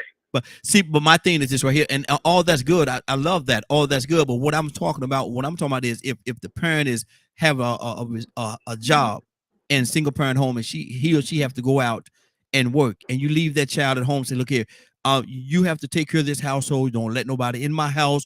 Don't blase. Make sure all your brothers and sisters are wash a certain time. Make sure they brush their teeth. Make sure they do their homework and stuff. You're putting responsibilities on that child of being an adult, and that child is still a child. That's the part I'm talking about. Well, like I said, you have to put it in that perspective. First of all, we're talking about a single parent home. You made the definition of it was led by a mother, and then this mother had a job, and she had 7 children. That's all. That's completely different. But that's not everybody's story. I applaud some of these single parents for the way they have organized their life and how they have had to make things work, and they do it so great. I mean, some of these, even I don't have an excuse. My daddy died, so I'm supposed to walk around here like I ain't got no sense because my daddy died. No, I was still taught how to be a responsible human being. Okay. I mean, and whether you got 2 parents in the home or not, that's still necessary teaching. Now, whether you do it or not, that may show up later with your child. But for the majority, I don't know people doing their best that really would even compare their life to your life. Because it's not. It's just the way we live. People want something in life. So they come up with a way to raise their families, to satisfy that want and that desire. So different households have different plans. Hopefully they have good leaders in those homes, which we will call head of household. Okay. Wrap it up. Decent people trying to do their best for their children. Okay. Good deal. And like I said, I think everybody got their own opinion. I'm not here to give anybody their opinion. Everybody have their own. But I think there's a element of the society that really robbed these children of being children and putting the adult responsibilities on them. We got another call. I want to go to the call. Then we'll come back to Rico. Cassandra, good morning. How you doing this morning? Good morning. Cassandra, what do you say to this? We're talking about children, and sometimes a single mother, single father, or 2-family household, 2-parent household work, and they tell their firstborn child, they got 2 or 3, 4 children, however many children they can take care of, they have those children, and they tell their firstborn, look here, you have to take responsibility of this house. Make sure your brothers and your sisters do their homework, wash, brush their teeth before they go to bed, and say their prayers and all these different things. Make sure they eat and all these different things before y'all go to bed. Make sure, Cassandra, in doing that, is there an element? Is there a possibility? Let me say it that way. Is there a possibility that we could be robbing their firstborn child of being a child of him or herself? Okay, I've talked about this on the show before years ago. I'm the oldest of 5 children. My mother died. I was 12 years old. I was the oldest. Okay. So we were stepped down from 12 down to 5 years old. And I had to, my grandmother took all of us, and I literally had, at 12 years old, had to do everything for my siblings. And if anything went wrong, I was the one that got, like, abused. Wow. Because something went wrong.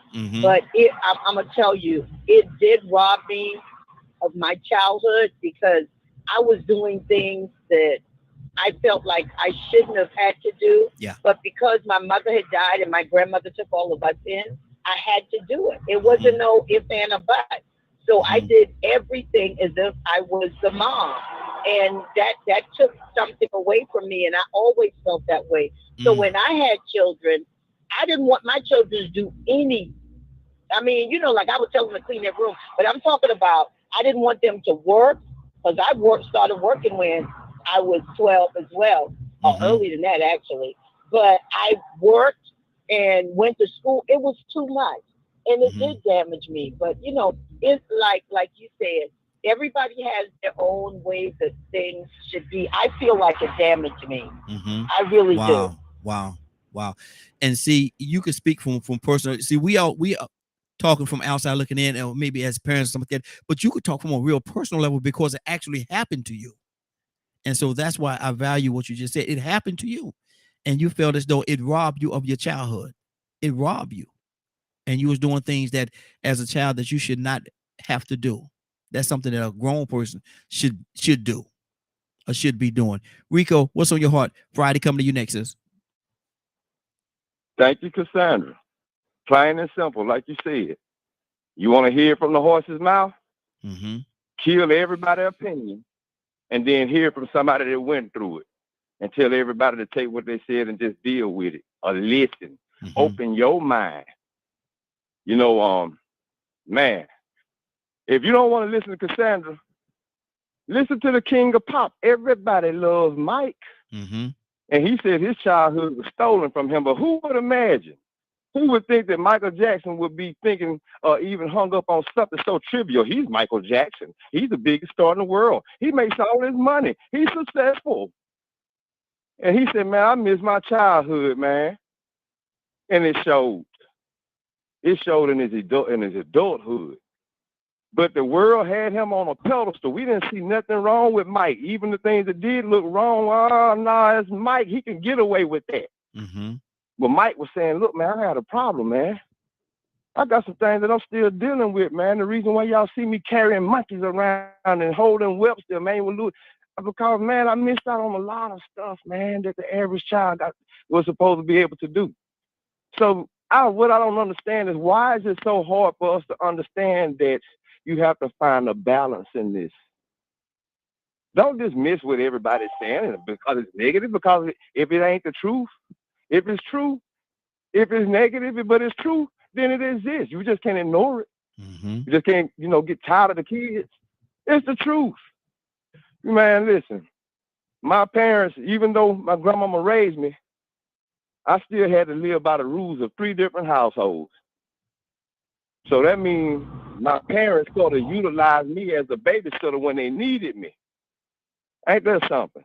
I got all that neglect, but when they needed me, I still had to show up. Oh, Rico, we need you to come out here and cut the grass. Well, I got to cut my grandmama's grass today. I'm your mama. I come first. But wait a minute. I live with my grandmama. She take care of me. And y'all don't do nothing. But you come first. So I had to abide by them rules. And so I still had a key to that house. And I went out there, man, and I was the perfect big brother to my 6-year-old, my brother that was 6 years younger than me. So my parents thought. But man, when they got older and they had to go and clean out that septic tank one day, Lord have mercy, who got all these condoms in our toilet and our septic tank?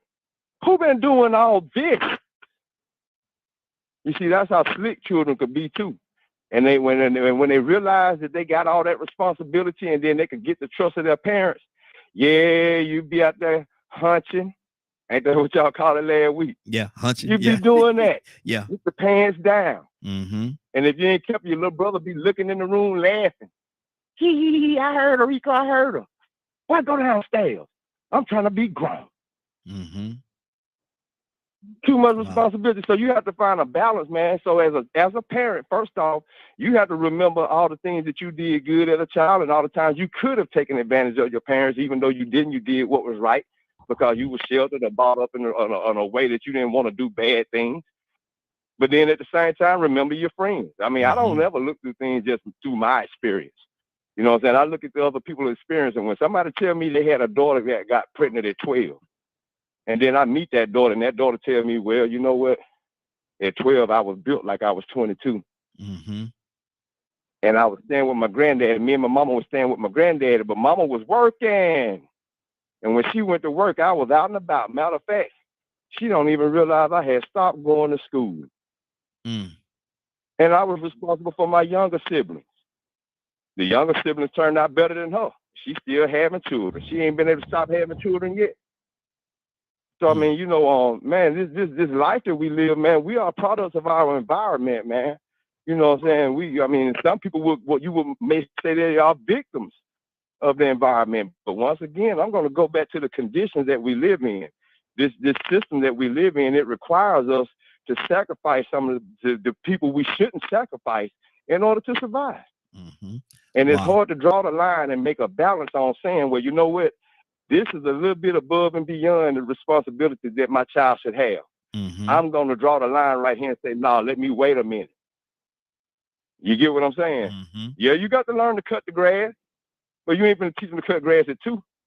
Yeah. There's a time and a place for everything. Mm-hmm. And you got to put a balance to it. The influences that exist outside. And just like if you're not around 24/7, I just gave the definition a second ago. And then the repercussions, this is all about, to me, these conversations, when we bring up the negative, is also to try to make people realize, okay, be aware of these conditions that may exist so you can prevent preventive measures. That's what they call them. So you can prevent the possibility that you trust your child so much to the point where you don't think they'll do nothing wrong. Now, all of a sudden, you're taking them to neonatal appointments. Wow. 508. You don't want to get caught off guard. It happens all the time. Exactly. So I look at this as preventive measures. It's not about being negative all the time, but it's about being truthful and being aware of the conditions that exist under the conditions that we are required to live under. Good deal. Let's keep this thing going. 508-924-3521. 508-924-3521. Phone line, give us a call. We'd like to have your opinion or your input as to what we're talking about this morning. Everybody's more than welcome to call in. Friday, good morning, young lady. How you doing this morning?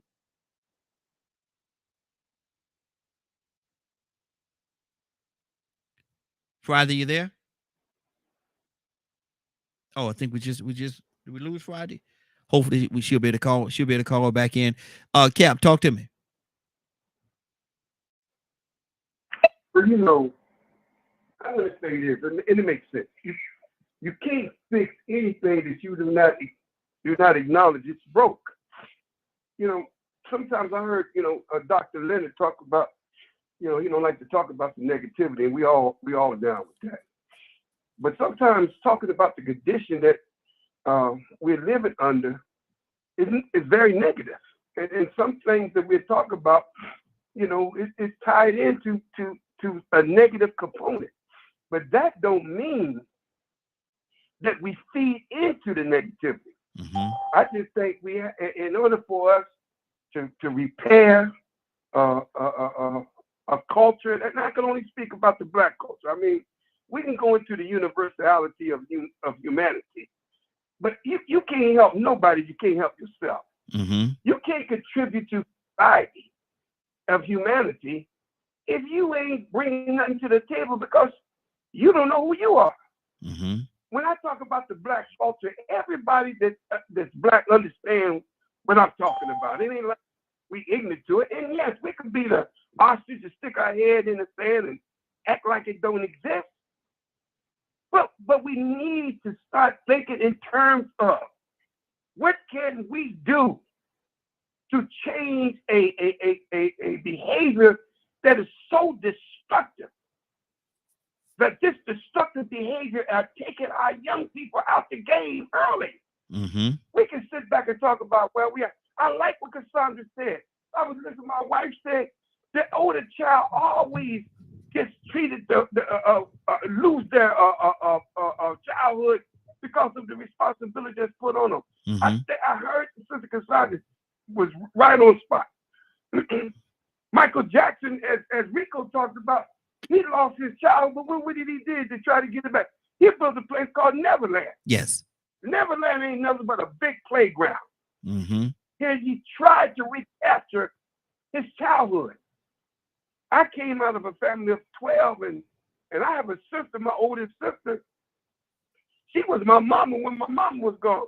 She was robbed of her childhood because she had to take good care of the rest of us.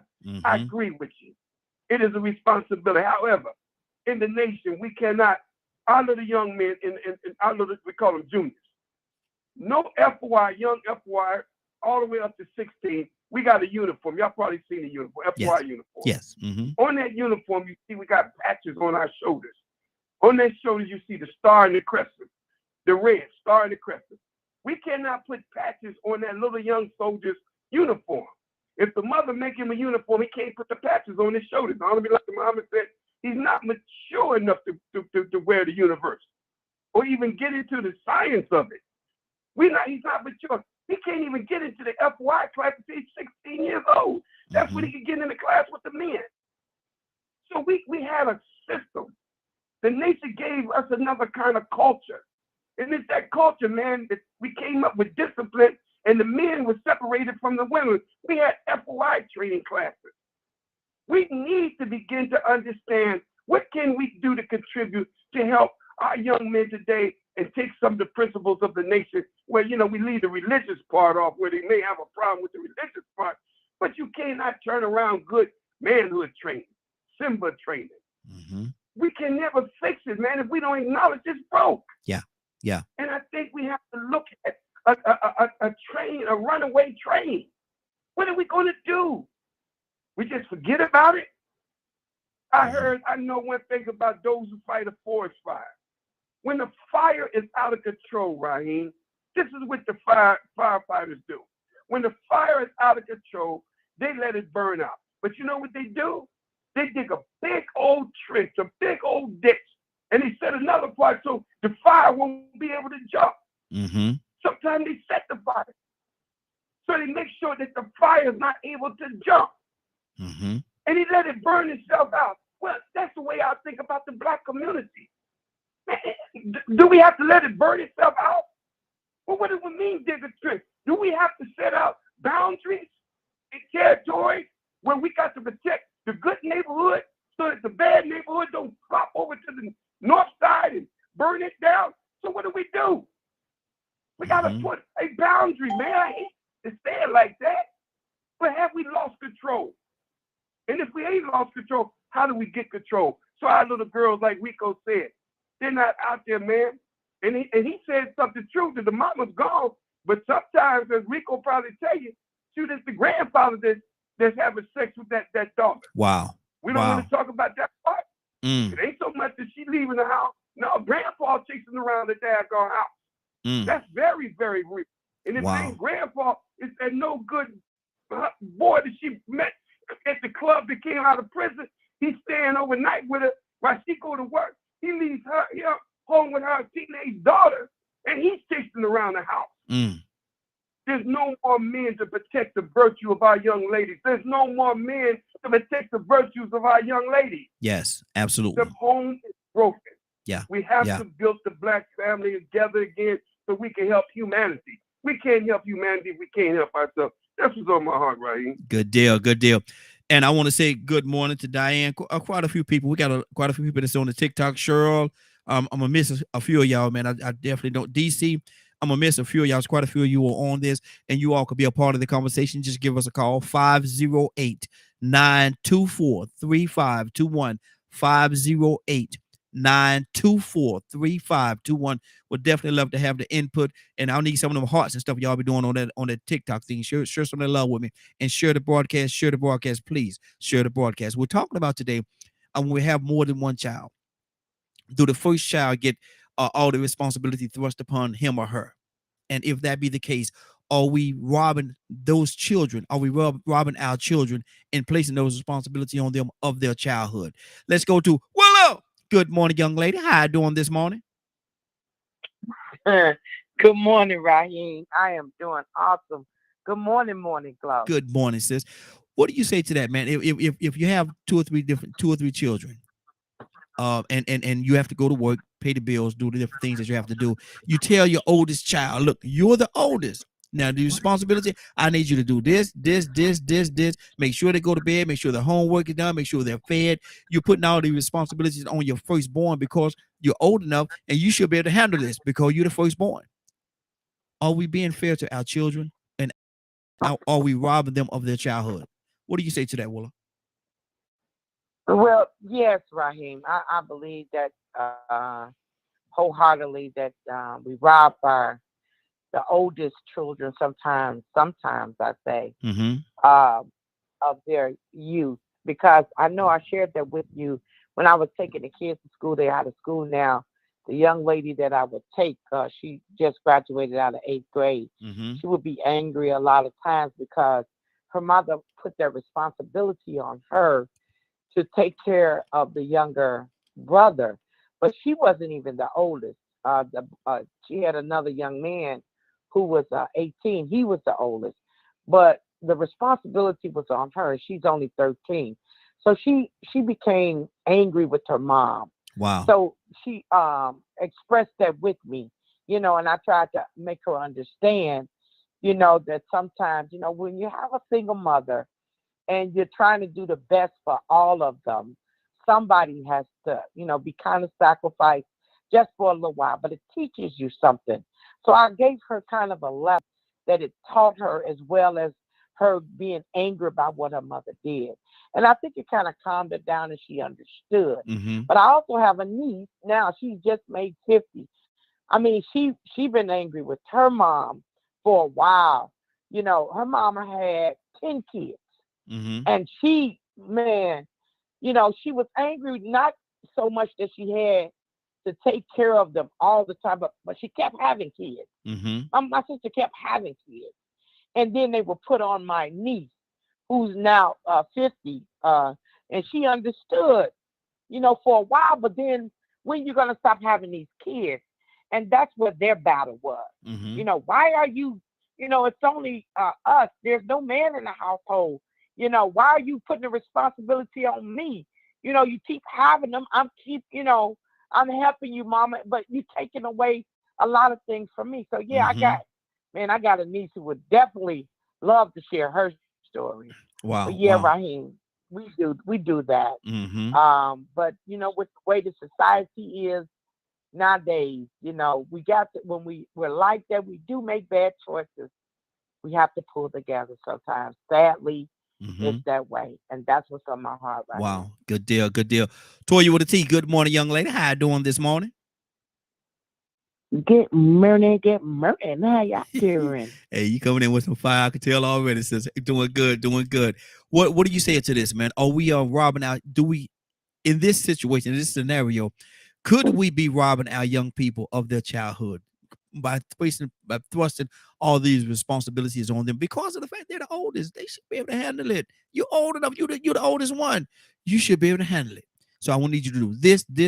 Make sure they watch before they go to bed. Make sure they brush their teeth. Make sure they eat and their homework is done. All these adult responsibilities thrust on a child. Is that too much? Yeah.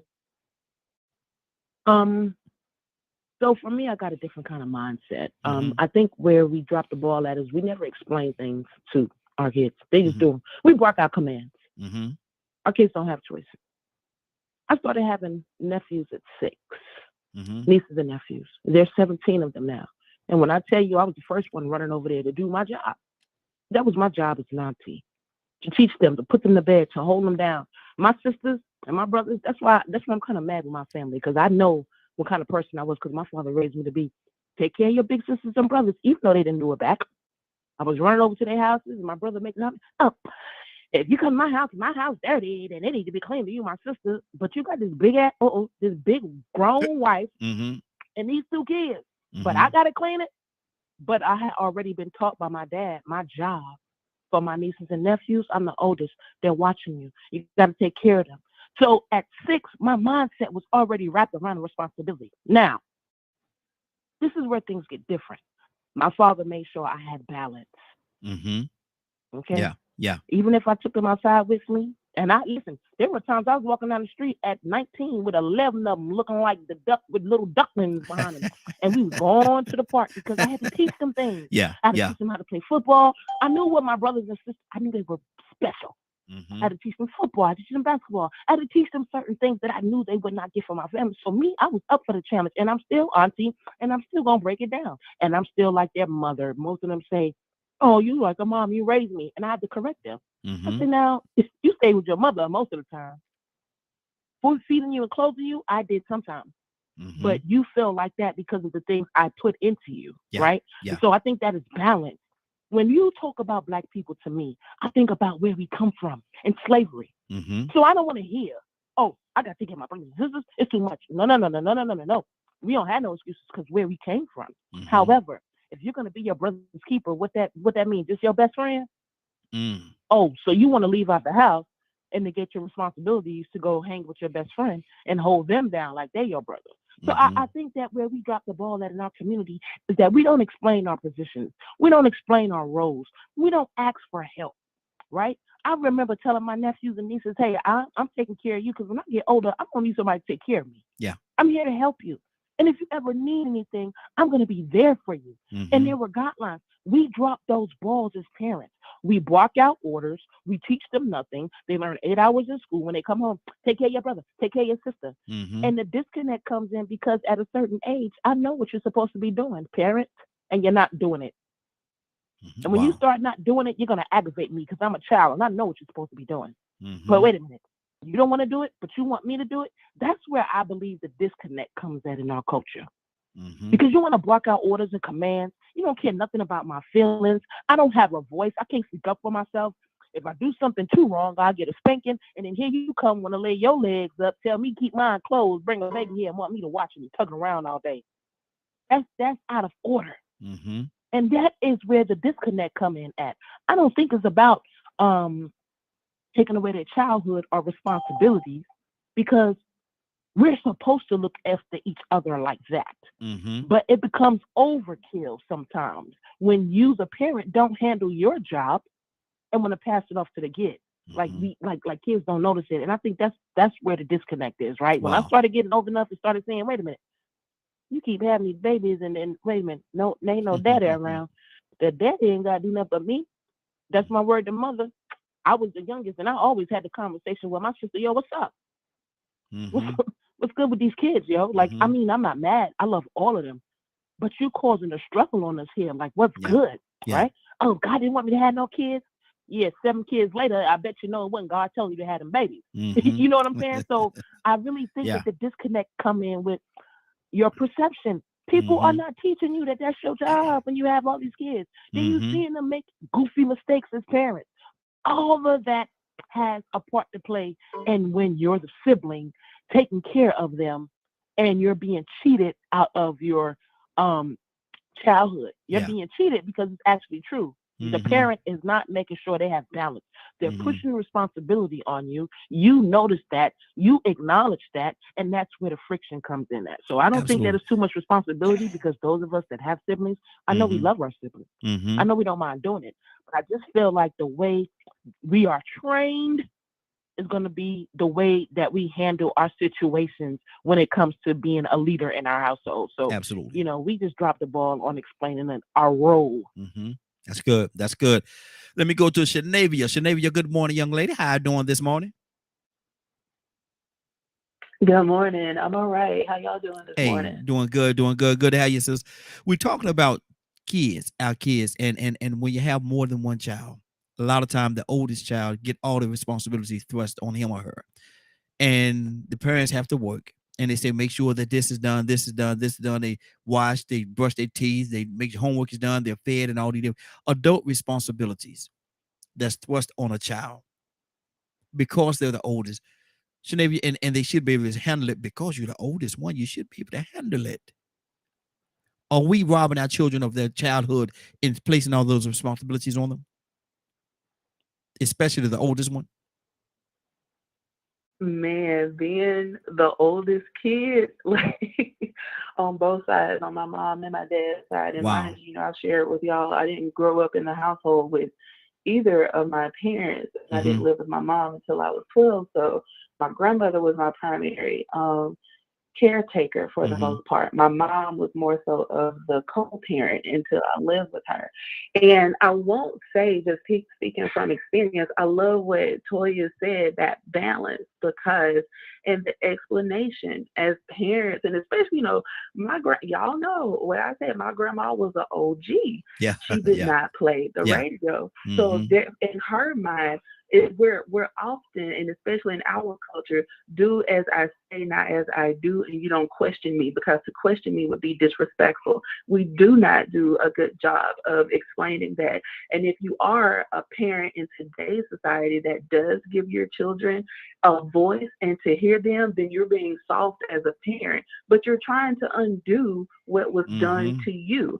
And I mean, like, and is it my grandmother's fault the way that she raised me? Absolutely not. She did what was done to her, and then tried to make the best of, like, what the mistakes that she did make, or the mistakes that was made with her, to not impress them onto me. So it's like a trickle effect, a ripple effect. But I mean, at 8 years old, like, I was running a household, and the Wow. household being my grandmother at 8 years old. And no exaggeration, if my mom is listening, she is more than happy to call in and back me up on what I'm saying. But my day started at 4 o'clock at 8 years old, to get my grandmother up, to cook breakfast, to lay out her medication, to give her her shots for her diabetes, get her ready for my mom to come and pick her up, to take her an hour and a half away for dialysis. I then had to get myself back up, get ready for school, get on the bus, Good Lord. check in with my aunt to let her know, who lived across the yard, that, hey, I'm gone, auntie, and I made it on the bus safe. Get off the bus, start all over again if I didn't have any outside. So can I say that part of me feel like that I was robbed of a childhood? To some degree, yes. Because did it also teach me responsibility? Yes. But I did not know when it was time for me to actually play, so to speak. I didn't know how to do that. Wow. Because it was all business. It was all like, it was so rigid. Like, at 36, I still have a hard time relaxing, because I feel like that if there's a moment in the day, I should be doing something, or if there's this sense of perfection. So yes, to some degree, does it benefit you? Absolutely. But on the other end of it, does it come with some consequences and repercussions? Because when it comes to trying to find that balance later on in life that you didn't get beforehand, yeah, it's very tricky. And you have to literally unlearn and relearn those things. Wow. Cassandra, I have to come back to you on that, because I know that y'all are actually pretty much singing the same song, in how the responsibilities hurt you, help you in a way, but hurt you too. What do you say to that, Cassandra? Cassandra's having an issue with her mute button over there. So we'll go back to Cassandra. Friday, talk to me, sis. What do you say to that? I say that it is relatable to me. Coming from a large family, I'm the middle child. And so my oldest sister, you know, I could assume that she had to do work and everything like that in the house and all those things. And then my older brother, who's the next in line because he's a boy. He didn't necessarily have the demand on him in a way that I did. So I felt like for me, um, there was this like, well, you got to learn because you're the next oldest girl. And then it Mm-hmm. was, you are the oldest girl. So there was no like middle ground. And then there was things just because of the dynamic of the family and the timing that I didn't get to do that I wanted to do because of just finances and other things of raising a large family. So, um, and and then there was just witnessing like the stress and the dynamic of um my parents managing um what they needed to do to be parents. It was difficult because it was like kind of day and night because my mom was very for the most part soft spoken, you know, very faith based. My dad very wise, faith as well, but he'll cuss you out in a second. You better not make no noise because he got to work or just got off of work. You couldn't go outside. He had to stay in the house because he was sleeping and he didn't want us, to be getting in no trouble or get hurt on his watch while he was trying to rest. So, it was just kind of like one of those things. And I think it does have to do with the time. And I do find myself saying like, okay, I want to make sure like my son has space to play and space to, Mm-hmm. be a kid. But, just as it was just said, I do also find myself, I catch myself like being more hard in the sense like you got to make sure you do this, you got to do this, you got to do this, work then play. Um, Mm-hmm. and then when he's playing, because I don't know what that looks like necessarily, and I may or may not like how the other kids are playing, so I'm just Mm-hmm. like, all right, well, come on, let's go back. It's like, so I'm just like, you know, I'm learning that process through him, like what is appropriate play, so to speak. And what like, all right, you're a child. You're supposed to be like silly and all these things. You don't have to be serious. You don't have to give a dissertation when a question is asked of you, Mm-hmm. because I had to be on my P's and Q's. I had to know what I was talking about because I had to see about my younger siblings or there Mm-hmm. was household management. So I can agree um, to that and to the fact that it does feel like part of that was taken away because when I wanted to have friends over, they couldn't come over because of whatever concerns. I couldn't go to them. Um, you know, I guess it was, I started learning about like different differences in like, oh, if you live over the track or this track or whatever. So Mm-hmm. like they were like, no, you're not going to the project just to go play, even if those are your friends, because you things can happen. And I didn't really understand that. All I knew was like I couldn't go play with my friends. I couldn't do this. I couldn't do this. I couldn't do this. So Mm-hmm. I can relate to both callers Mm-hmm. when they speak to that. Good deal. Good deal. And the phone, we got a few more minutes before we get out of here, a little more than 30 minutes, but the phone lines are open 508-924-3521, 508-924-3521. Give us a call. We definitely love to have your input. Let me go to Rico, what's on your heart? And Leonard, come to you next. I'm about to bust out with my Whitney Houston song again, man. Don't do it. Don't you do it. Yes, sir. Mm-hmm. I believe the children are our future, man. I'm gonna tell you something. See, once you become a parent, you have no bigger priority or responsibility in this world than to make sure that that child makes it to a point where they can provide and take care of themselves. Mm-hmm. That's where child rearing comes in. And in that child rearing, we're supposed to protect, provide, train, teach, and supervise. Mm-hmm. That's very, if you ain't supervising them, how much protecting can you do?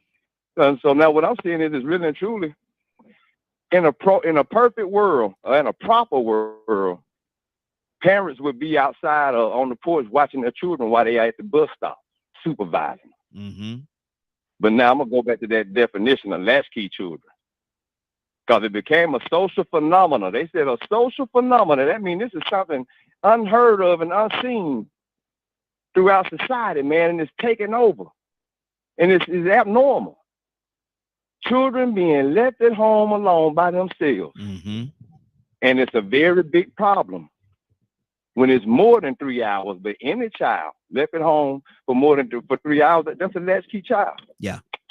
So then, and since 1944, it's been a social phenomenon, and it seems like it hasn't been addressed because now it's normal and it still exists. And we see the ripple effect. Remember I said everything has a cause and effect to it? We see the effects from it. We see the increase in numbers of black males in prison. We see the increase in numbers of young teenage moms. We see the rise in crime and how young they're getting. You know, so I'm going to break this down. I'm going to break down just how out of balance we are, how distracted we are from the system and the institutions that we live in that have manipulated us and made us sacrifice to a certain or conform unconsciously and sacrifice our children in the process. This thing says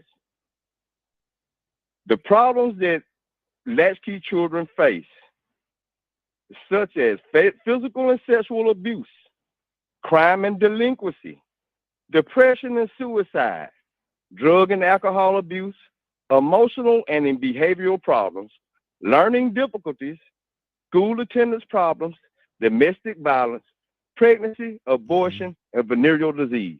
Now, I pretty much name these things, and I ain't even a professional. But see, that's how concerned I am about my people and about the human race and mankind, and seeing what's going on around me in this environment and this atmosphere that really does have an impact on how we move and maneuver. So this institutional environment that we live in, it does have us out of balance. It does have us questioning whether we should do this to make some money, or should we sacrifice this because I got enough money and go and make sure I got my eyes on my children. Right now, it's so normal for people to go and chase that bag and justify it because we need it. It's a necessity. If I don't work, we don't eat. Me, I won't eat. You won't eat. Oh, my grandbaby that you just had at 12. Wow. Again, so what's the trade-off? We got to find that balance, man. We got to find that balance. I'm glad Navy called in because she's using them words that I use, balance. It's hard finding that balance as a parent, especially when we are under the influence of the American dream and this institution that exists, that takes us out of the normal, natural state of life. If it wasn't for our ancestors being proper parents and supervising us, ain't no telling what type of predator would have destroyed life before it even got to where it was. But it took a family and a tribe and a village to supervise. That's why they say that it takes a village. Man, there's a lot of supervision in that village to raise that child. Good deal. We're going to keep this thing going. We got quite a few people on here, so everybody keep it as close to your 3 minutes as you can without going over, because we got a lot of things to touch on here. So right now, let me go to Leonard. Leonard, what's on your heart, brother? You know, not like I said, nothing in particular. Lots of people do the best they can, and doing the best they can is all I will expect of them. I'm not this type of person that believes in one thing fits all and everything's perfect or ever was perfect or ever will be perfect. So I know everybody in the world ain't filthy, indecent, and nasty. Everybody in the world is not abused and neglected. I was said to have grown up before my time. Remember that when people used to say that? I've worked ever since I was 13. I was babysitting at 16, making extra money and everything. So I never looked at the things that my parents asked me to do as taking away my childhood from me. Those were just things that I was capable of doing and choosing to do. I had my normal chores just like everybody else. No complaints. I am the oldest child. So, it wasn't a big deal to me because I was maturing. I was raised to be an adult, not a child forever. And let me ask you this question. You say you were the oldest child, and I'm glad you pointed that out. siblings. You have brothers and sisters. Yes. Okay. Now your sister, who's the oldest? You being the oldest. I. What do your sister fall in? What do your sister fall in at? In regards to age. She's 2 years younger than me. Okay. I heard Cassandra. I heard what I think Willa said it, and Shanavia, she said it, and I think I heard Friday say it as well, that them as young ladies, a lot of responsibility was placed on them because they're young ladies. Do you think your sister had a lot of responsibilities placed on her because she was a female in comparison to you, even though you were the oldest, or did that matter at all? It didn't matter at all in my house. Okay. It's just that we as you grew up, you moved through things. Childhood is on the way somewhere. It ain't where you stop. It's on the way somewhere. But do you bypass it? I understand the importance of working since I was 13 years old. Okay. You're gonna have to work anyway. Where's the world where you don't have to work? You have to work. But my thing is, do we just bypass the childhood part and catapult ourselves straight to the part where you got to work, and you setting this person up to work, and you bypass that part about being a child. That's my concern. Well, I was more concerned with, because you're talking about two different things, and the majority of these conversations seem to all be based in neglect and abuse. So I can't comment on that. Okay. Good deal. Got a post here that was said, public citizen put this post up there. I'm gonna put that up there for people to read it, and we're gonna keep this thing going. Cassandra, are you back with us? Cassandra, are you there? Okay. Can you get somebody to read public citizen post? Hey, Friday, will you read that for me, please? Can you see it? I think she might be frozen. Okay, she's frozen. Let me pull up on my screen here so I can read it, make it a little larger because it's small letters. Okay, the biggest mistake my parents made was making doing chores and responsibilities more sort of a punishment as opportunity to learning how to be independent, an independent person. Doing chores is part of life. And again, I read it again. It says, go ahead. You want to say something to that, Rico?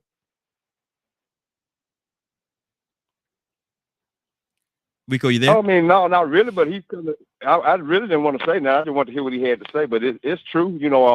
I sort of want to hit on that on the last comment. Sometimes when you are teaching these chores, you have to mind screw people sometimes. You have to let them look at that as an accomplishment. Hey, look at that. You wash the dishes. You doing like grown people. Because all children want to be grown. So I like what Paul said with that. That is true, because sometimes it comes off as a punishment and it is looked at as negative. But, as a parent, that's part of the trick, is knowing that when you were teaching a child that they need to do some things to be responsible as an adult, but they feel like it's something or you might know that they might feel like it's something they don't want to do. You have to make it feel like an achievement. Now you're doing what grown people do. Yeah, man, you a man now. You get what I'm saying? But if you make it seem like that's just a responsibility or requirement, this is your duty. You're going to do this and you're going to do that.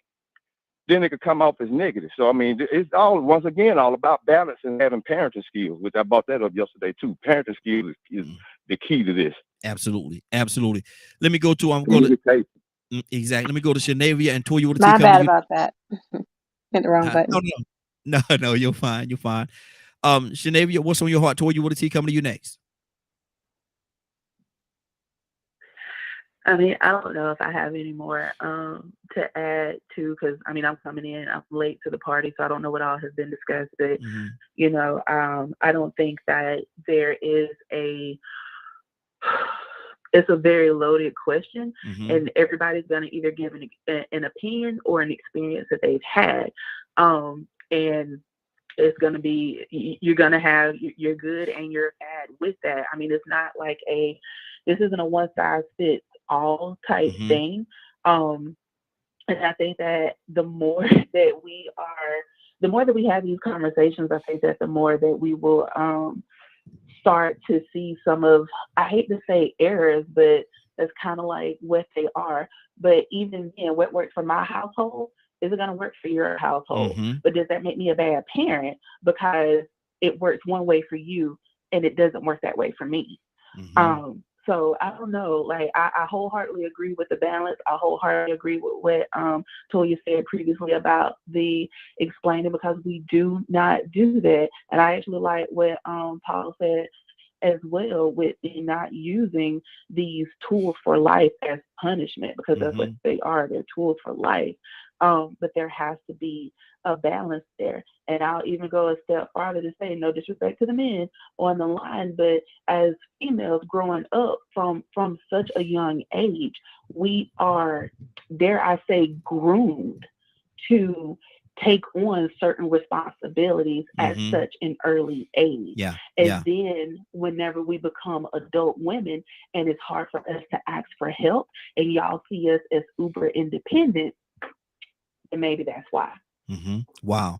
And that's one of the reasons why I asked the question of Leonard in the household, because he said he was the oldest, and I actually did his sister, where did she fall into the age limit? He said it didn't make a difference, but in some situations I think it does. I think it does make a difference.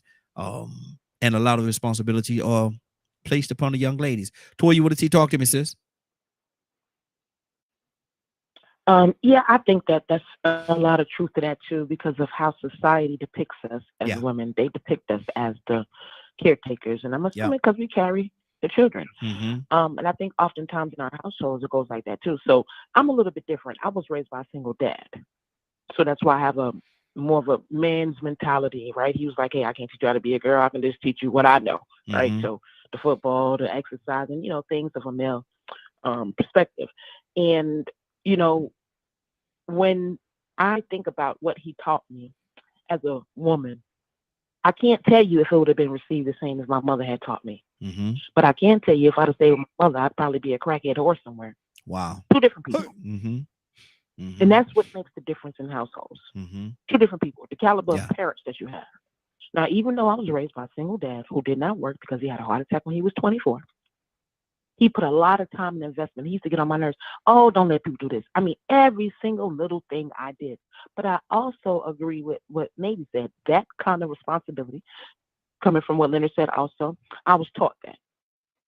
Being a kid is just for a little while. You're going to grow up, and I'm preparing you to be an adult. That's what being a kid is about. It's not about playing games. It's not about running around all day.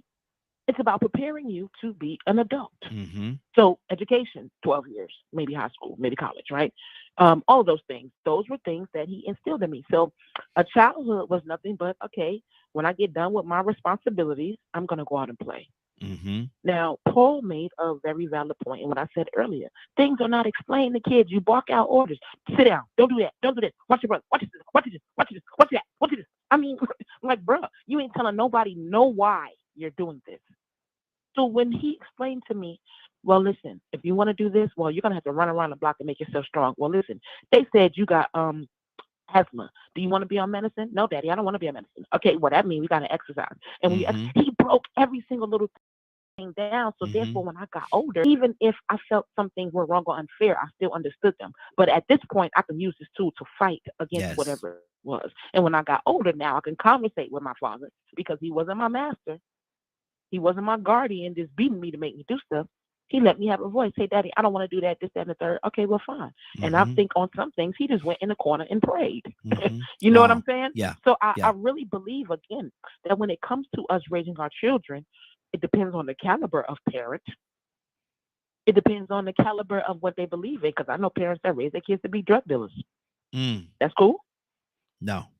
I know parents who tell us women, if you got a thing between your legs, ain't no need in you being broke and having a wet thing and an empty pocketbook. So what are you telling me? And then when I grow up and I use my own mind to discover these worlds, the first thing you want to say is I didn't teach you that, but you didn't know that you did.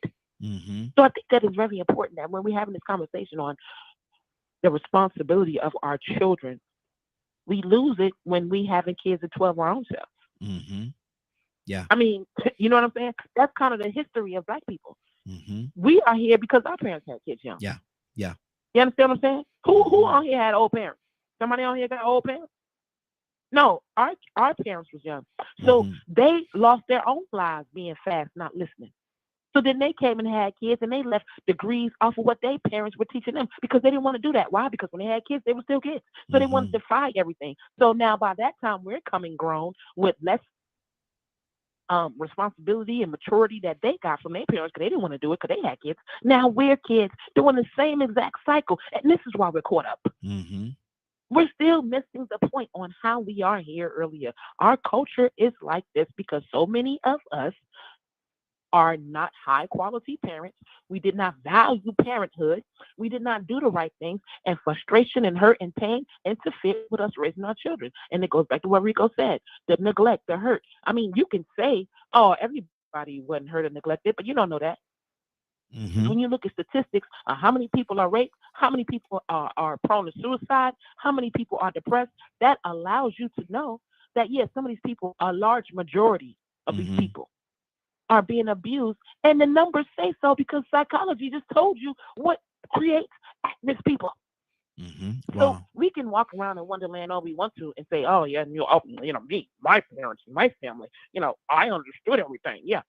But you need to have compassion for the people that did not have daddies like mine. And it's a lot of them. Yeah, exactly. You're right. It's not all is 100%. It's 87%. Majority rules. You're going to take that as all. Good deal. So until we reel this thing back in and start teaching our youth, we're going to continue to have the same cycle. Absolutely. Absolutely. Again, I'm going to get the phone number. We got a few more minutes before we get out of here. Got a little more than 15 minutes. So 508-924-3521. 508-924-3521. Give us a call. We'd love to hear from you. Toussaint, what's on your heart, brother? Talk to me.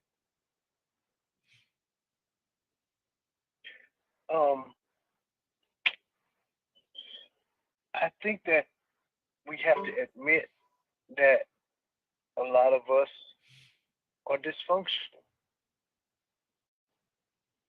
And you can't start making that wrong right, and start from there. So when you talk about what should be and what shouldn't be in raising children, you start with the parents being actual parents that's functioning in the way that they should. Because if you start with, okay, I wasn't raised like that. I was raised in a dysfunctional, in some kind of way, household. And that's just the way I was taught. Well, suppose you was taught in the wrong way or in a dysfunction. You can't start with that. You got to start with something that's solid. And even though, we make it seem like a single parent home is dysfunctional. No, it's not. You can raise a child to fully function in an orderly fashion in a single parent home. You just have to do the things that's necessary. Okay, so it's nothing wrong with having friends and relationships, but you can't have different type of relationships in front of your kids. You just can't. That's dysfunctional.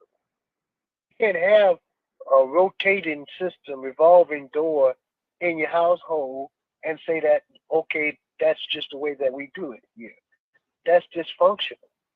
So, but at the end of the day, you're trying to raise a child to be responsible, to have the right kind of attitude in facing life. And so you don't want a child to be a child for the rest of their life. Life is not about playing. A childhood is a developmental stage of life. That you're heading somewhere. You're not staying somewhere. So you're not neglecting or you're taking away from a child in showing them responsibility and development. You taking them from one point to another, and there are stages in life that at a certain point, at 5 and 6, there's nothing wrong with having a little boy with a little lawnmower, readjusting it so he can mow the yard, Mm-hmm. rake the yard, do something, Mm-hmm. but not just sit in the house all day. A little girl, you old enough to do something. Go sweep your room. Go make your bed. You're not taking away from their childhood. You're showing them ethics Mm-hmm. of life that they're going to need later on. If you neglect to do that, you're going to have a problem at 15. You might as well face the music. Okay, but Tucson, isn't that a little different? Isn't that a little different than, and I understand what you're saying, and it makes good sense what you're saying, but isn't that a little different than thrusting the adult responsibility on them? Make sure that your brothers and sisters make sure they are take their baths and wash before they go to bed, brush their teeth, they're fed, and different things like that. Make sure their homework is done. All those things. Isn't that a little different than maybe an idea of cutting the yard or sweeping? No, Wow. I don't think so. I don't think so, Raheem, because at a certain point, Mama taught me this. Mm-hmm. Mama taught me how to wash my tail. Let me show you how to wash your tail. Mm-hmm. Look, Mama showed me how to sweep the floor. Let me show you how to sweep the floor. You should have by this time, you should learn how to sweep the floor, so I won't have to sweep the floor all the time. Mm-hmm. You should know how to wash the dishes, so I wouldn't have to wash the dishes all the time.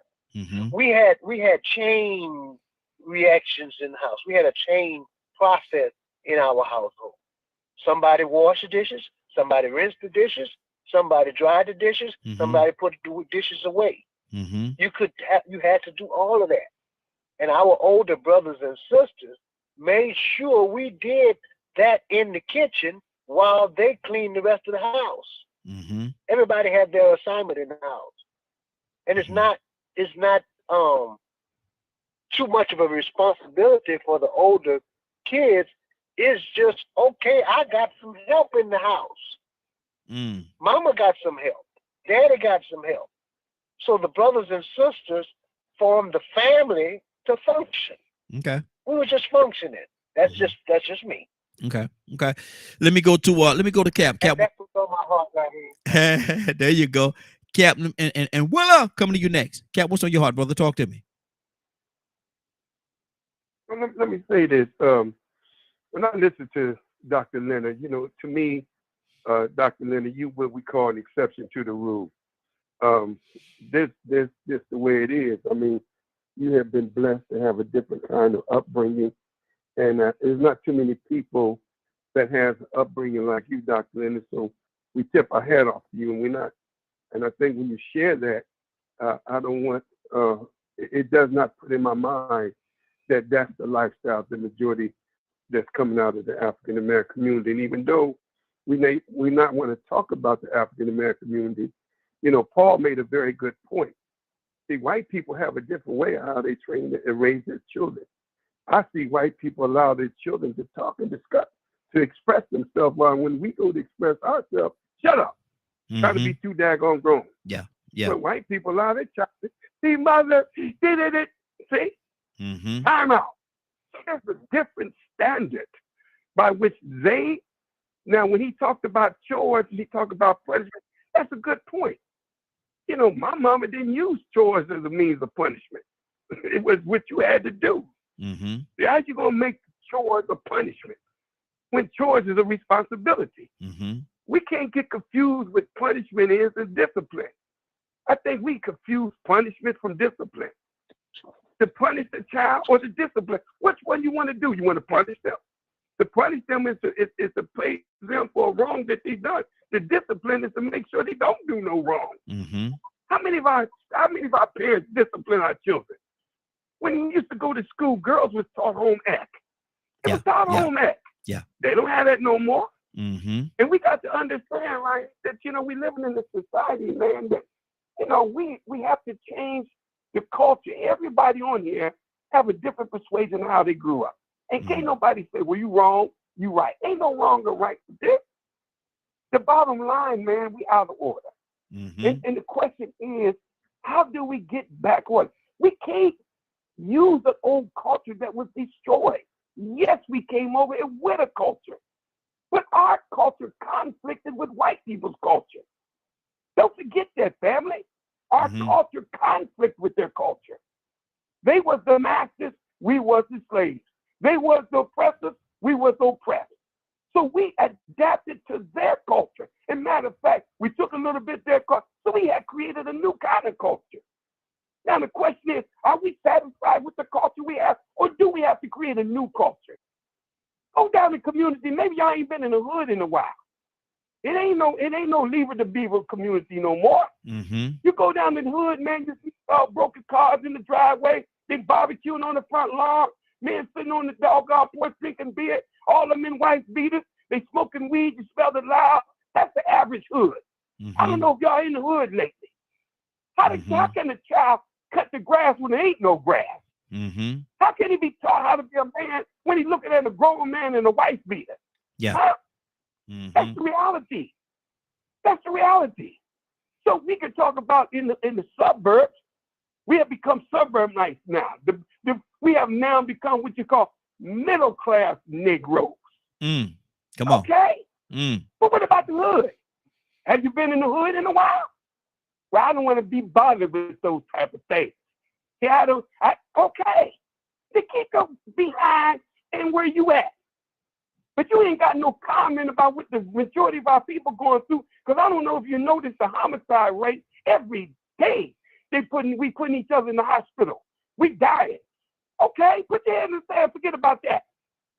Mm-hmm. Our women are being out there, man, and being children are missing. I don't know if you heard. Children are coming up missing. What about sex trafficking? Oh, that don't exist. So we have to talk about. Now I'm a nation of Islam, but man, I feel my people, man. I can't sit there. Well, that's where we are the nation. See, too bad, because we don't do that. No, because they step on my brother's toe in the south, I'm gonna holler in the north. Mm-hmm. That's the way it used to be with us. Mm-hmm. A plane crash. Y'all know what I'm talking about. If Yes, a sir. plane crash, first thing you be saying, I wonder if black people was on it. Mm. If something happens, I wonder if black people. You know what I'm talking about. Don't act like y'all don't know what I'm talking about. Yes, You sir. think we have already suffered. We don't need to suffer no more. But we got to get it. I'm sorry, right here. I mean, I go that way. But that's what's on my heart right here. Yes, sir. Yes, sir. Let me go to Willa and Ryan. Coming to you next, brother. I was gonna tell you, pull Cap back in. Pull him back in. Pull him back in. Hey, that's my brother there. That's my brother. Mm-hmm. Pull him in. Oh, but anyway, he made some very good points, especially when he was talking about order. We're definitely out of order. I'm listening to what the question that you proposed to us. Do we steal our children's youth? Mm-hmm. Yeah, and I was thinking about even when Leonard said what he said. See, there's always order, but like Cap said, we're out of order because it takes a process to get to a certain point. Mm-hmm. There's a certain point where we start. And if I'm a child, don't jump me from a child to an adult. Now I've missed out on what a child should look like, or how should I be as a child? So we're jumping. We're going through a hurdler. We're jumping over the steps, Mm-hmm. and we're missing some steps. Yeah. So I understand what Tucson says about the child development, because that's all that was child development. Mm-hmm. Try to teach your children how to become adults. Mm-hmm. But they have another step before they become an adult. Don't leave me at home and I'm 13 trying to keep your children at babies, and I've missed a step. Mm-hmm. So, and I do understand the sacrifices that we have to make in this society, in this world today, because we are out of order. There are so many things up underneath this umbrella that might cause us to not lay down, because you got to get up. Yeah. We can wallow in our situation, but I give honor to the parents and the mothers that sacrifices. You know what? I know my baby's only 13, but I got to do this because I've seen the way. Mm-hmm. So that's how I look at that. sometimes. It may not be all the time. Yeah. Sometimes. I got to look at how strong that mother is to constantly call her, everything okay, all right? Because she's not so much worried, but she's concerned that I left a 13-year-old with my 6-month-old baby because I had to. Mm-hmm. So we got to look at a lot of things, Raheem. We looking at, did we steal that young lady's or that young man's youth? Yes, we did. When we make adult choices to put on our children. Yeah. And I believe that's what you're asking. You're not talking about the development, because certainly we're supposed to train up our child, develop our child to become an adult, but not make them an adult at 8 and 13, Raheem. Absolutely. And that's what's on my heart. Good deal. Good deal. Ryan, good morning, sir. How you doing this morning? A little tired, but I'm good. How you doing? Hey, doing good. We're asking a question, and good to have you, man. We're asking a question about, are we robbing our children of their youth? When we have kids, being workers, we have to go out there and have to go out there and make the money to pay the bills and do different things. And so we leave the children, especially our oldest child, responsible. Leave certain responsibilities on them. Make sure they go to bed on time. Make sure they eat. Make sure they watch. Sure they brush their teeth and all the homework is done. Adult responsibilities. And when we putting those adult responsibilities on our children because of the fact that we got to go to work, are we robbing our children of their youth? I think that's a valid assessment. And that's how I grew up, right? My mother, she worked 2 shifts almost daily at the hospital. So I got left home with my sisters. I had to go to school, get them to school, get them up, get them ready, make sure they got home from school, had lunch, dinner, whatever ready, and do my homework and their homework and still have time to do my sports. Wow. So that I can come home and pass out like I do now after a day's work. And, you know, I think it was Cap was saying about passing along culture, picking up different things. And, you know, these folks out here, I'm in the burbs now, and these folks out here look at me sideways because, like he said, these white folks out here let their kids express their emotions and do all of these things. And me, I grew up in predominantly black homes. I don't do all of that. You come out of line, I'm coming at you, you know, like that's just how I was raised. So that's how I raised my kids. And then these people out here looking at me like I'm crazy. You know, what do you mean you don't let them do this or that or the other thing? Like, what you mean you let your kids do that? What's wrong with you? You know, like, my kid talked to me like that, his head gonna spin like it's The Exorcist. Yeah. So it's definitely different, but you're right. That's a very valid assessment. Good deal. Good deal. I'm looking at the clock. I actually have an appointment I have to be at 11, so I got to get out of here on time today. My wife, she sent me a message and make sure you're in on time. You know, you got an appointment, so I gotta do what I gotta do. But look here, anybody got anything real quickly that they like to say on this topic before we close it? Wow, nobody got anything. That's well, positive reinforcement. Positive reinforcement. I'm gonna stick that out there again, since this was about parenting and children and putting too much. You know, make sure you have a healthy balance, logical, reasonable balance, and do understand that there are steps to everything. You can create a chess master in the first day. You got to teach them the pieces to the game and how they move. And that's pretty much how life goes. It's a struggle out here. But in the process of you teaching these children these chores that are very much necessary, also make sure that you let them know that this is something positive. Don't make it seem like once again a requirement or a punishment, but let them know that this is all a part about being grown and growing up. And Paul said an interesting topic. I hope we can we come back to it again, and we will, you know, because you know, like Rico sang that song on where it came from today, but he sang that song. I believe the children are our future. That joker got on here trying to sing this morning. I don't know what the world is going on, but hey, he felt. Rico, what got into you, brother? What made you feel like you wanted to sing this morning, bro? The spirit of Whitney.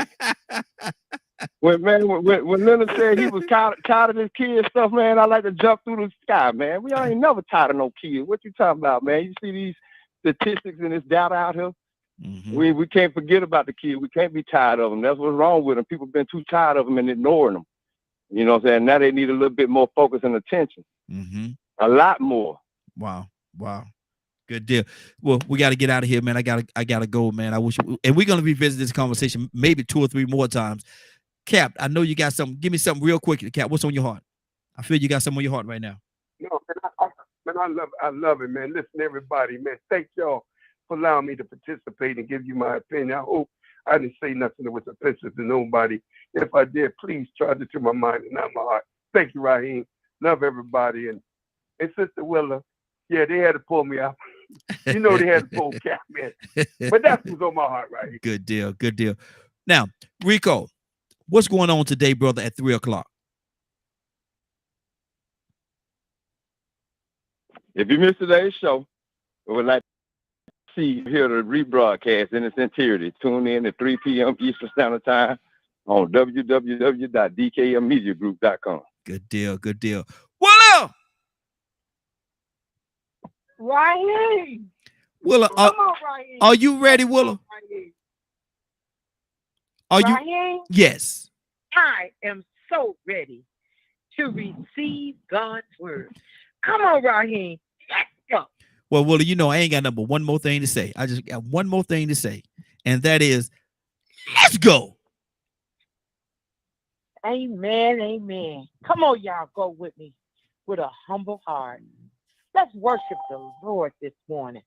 Father God in heaven, we thank you, Lord, for waking us up, bringing us together with a harmonious tone this morning, being on one accord, Lord. Father, we thank you for all the things that you've done in our life, Lord. Sometimes it seems like we're ungrateful, but Father, we are so grateful that we say thank you, Lord. Thank you for waking us up.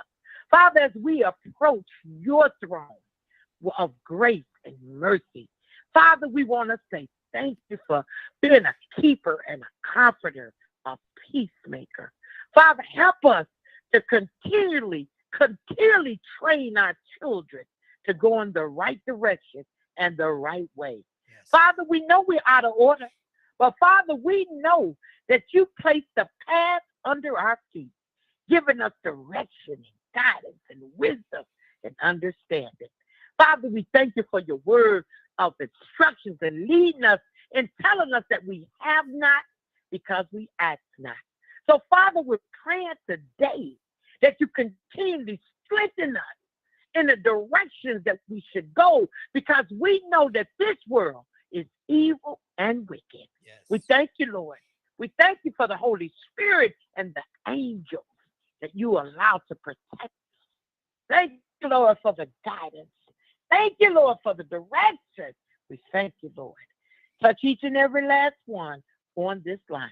Father, you said it. You said that you read the hearts of men. And I'm asking you, Lord, to read their hearts. Whatever it is that they're struggling with or going through, Lord, I'm asking, Lord, that you give them favor. Yes. You give them favor, Lord. Continually to give them grace and mercy, Lord. Thank you for Raheem and the Morning Glow. Thank you for his family, allowing them to give us his time. Thank you, Lord, in Jesus' name. Amen, amen, and amen. Thank you, Lord. Amen. Hallelujah. Thank you, Lord. Yes, Lord. Yes, Lord. It's been a great broadcast. I want to thank everybody for joining us. It is now 10:07. I want to thank everybody for joining us. And more than that, I want to thank you for allowing DK Media Group and Associates and the Morning Glow for being a part of your morning. It is now 10:07. You're about to exit the Morning Glow. But before you go, I want you to do me 2 favors, if you will. One, I want you to continue to pray for us, because we are certainly praying for each and every one of you. Number 2, why this is real simple, I want you to go out there, find somebody and give them a hug, because you never know, it could be the only hug that they get or it could very well be their last. Love you, and ain't nothing you could do about it. Have a great day and a better tomorrow. That we shine some of this light in you for the morning glow. Take it out there into this wicked and cruel world that we live in, and let your light so shine. If you get an opportunity, give somebody some love. You just might find some love in return. Won't that be a beautiful thing? Have a great day. Take care of each other.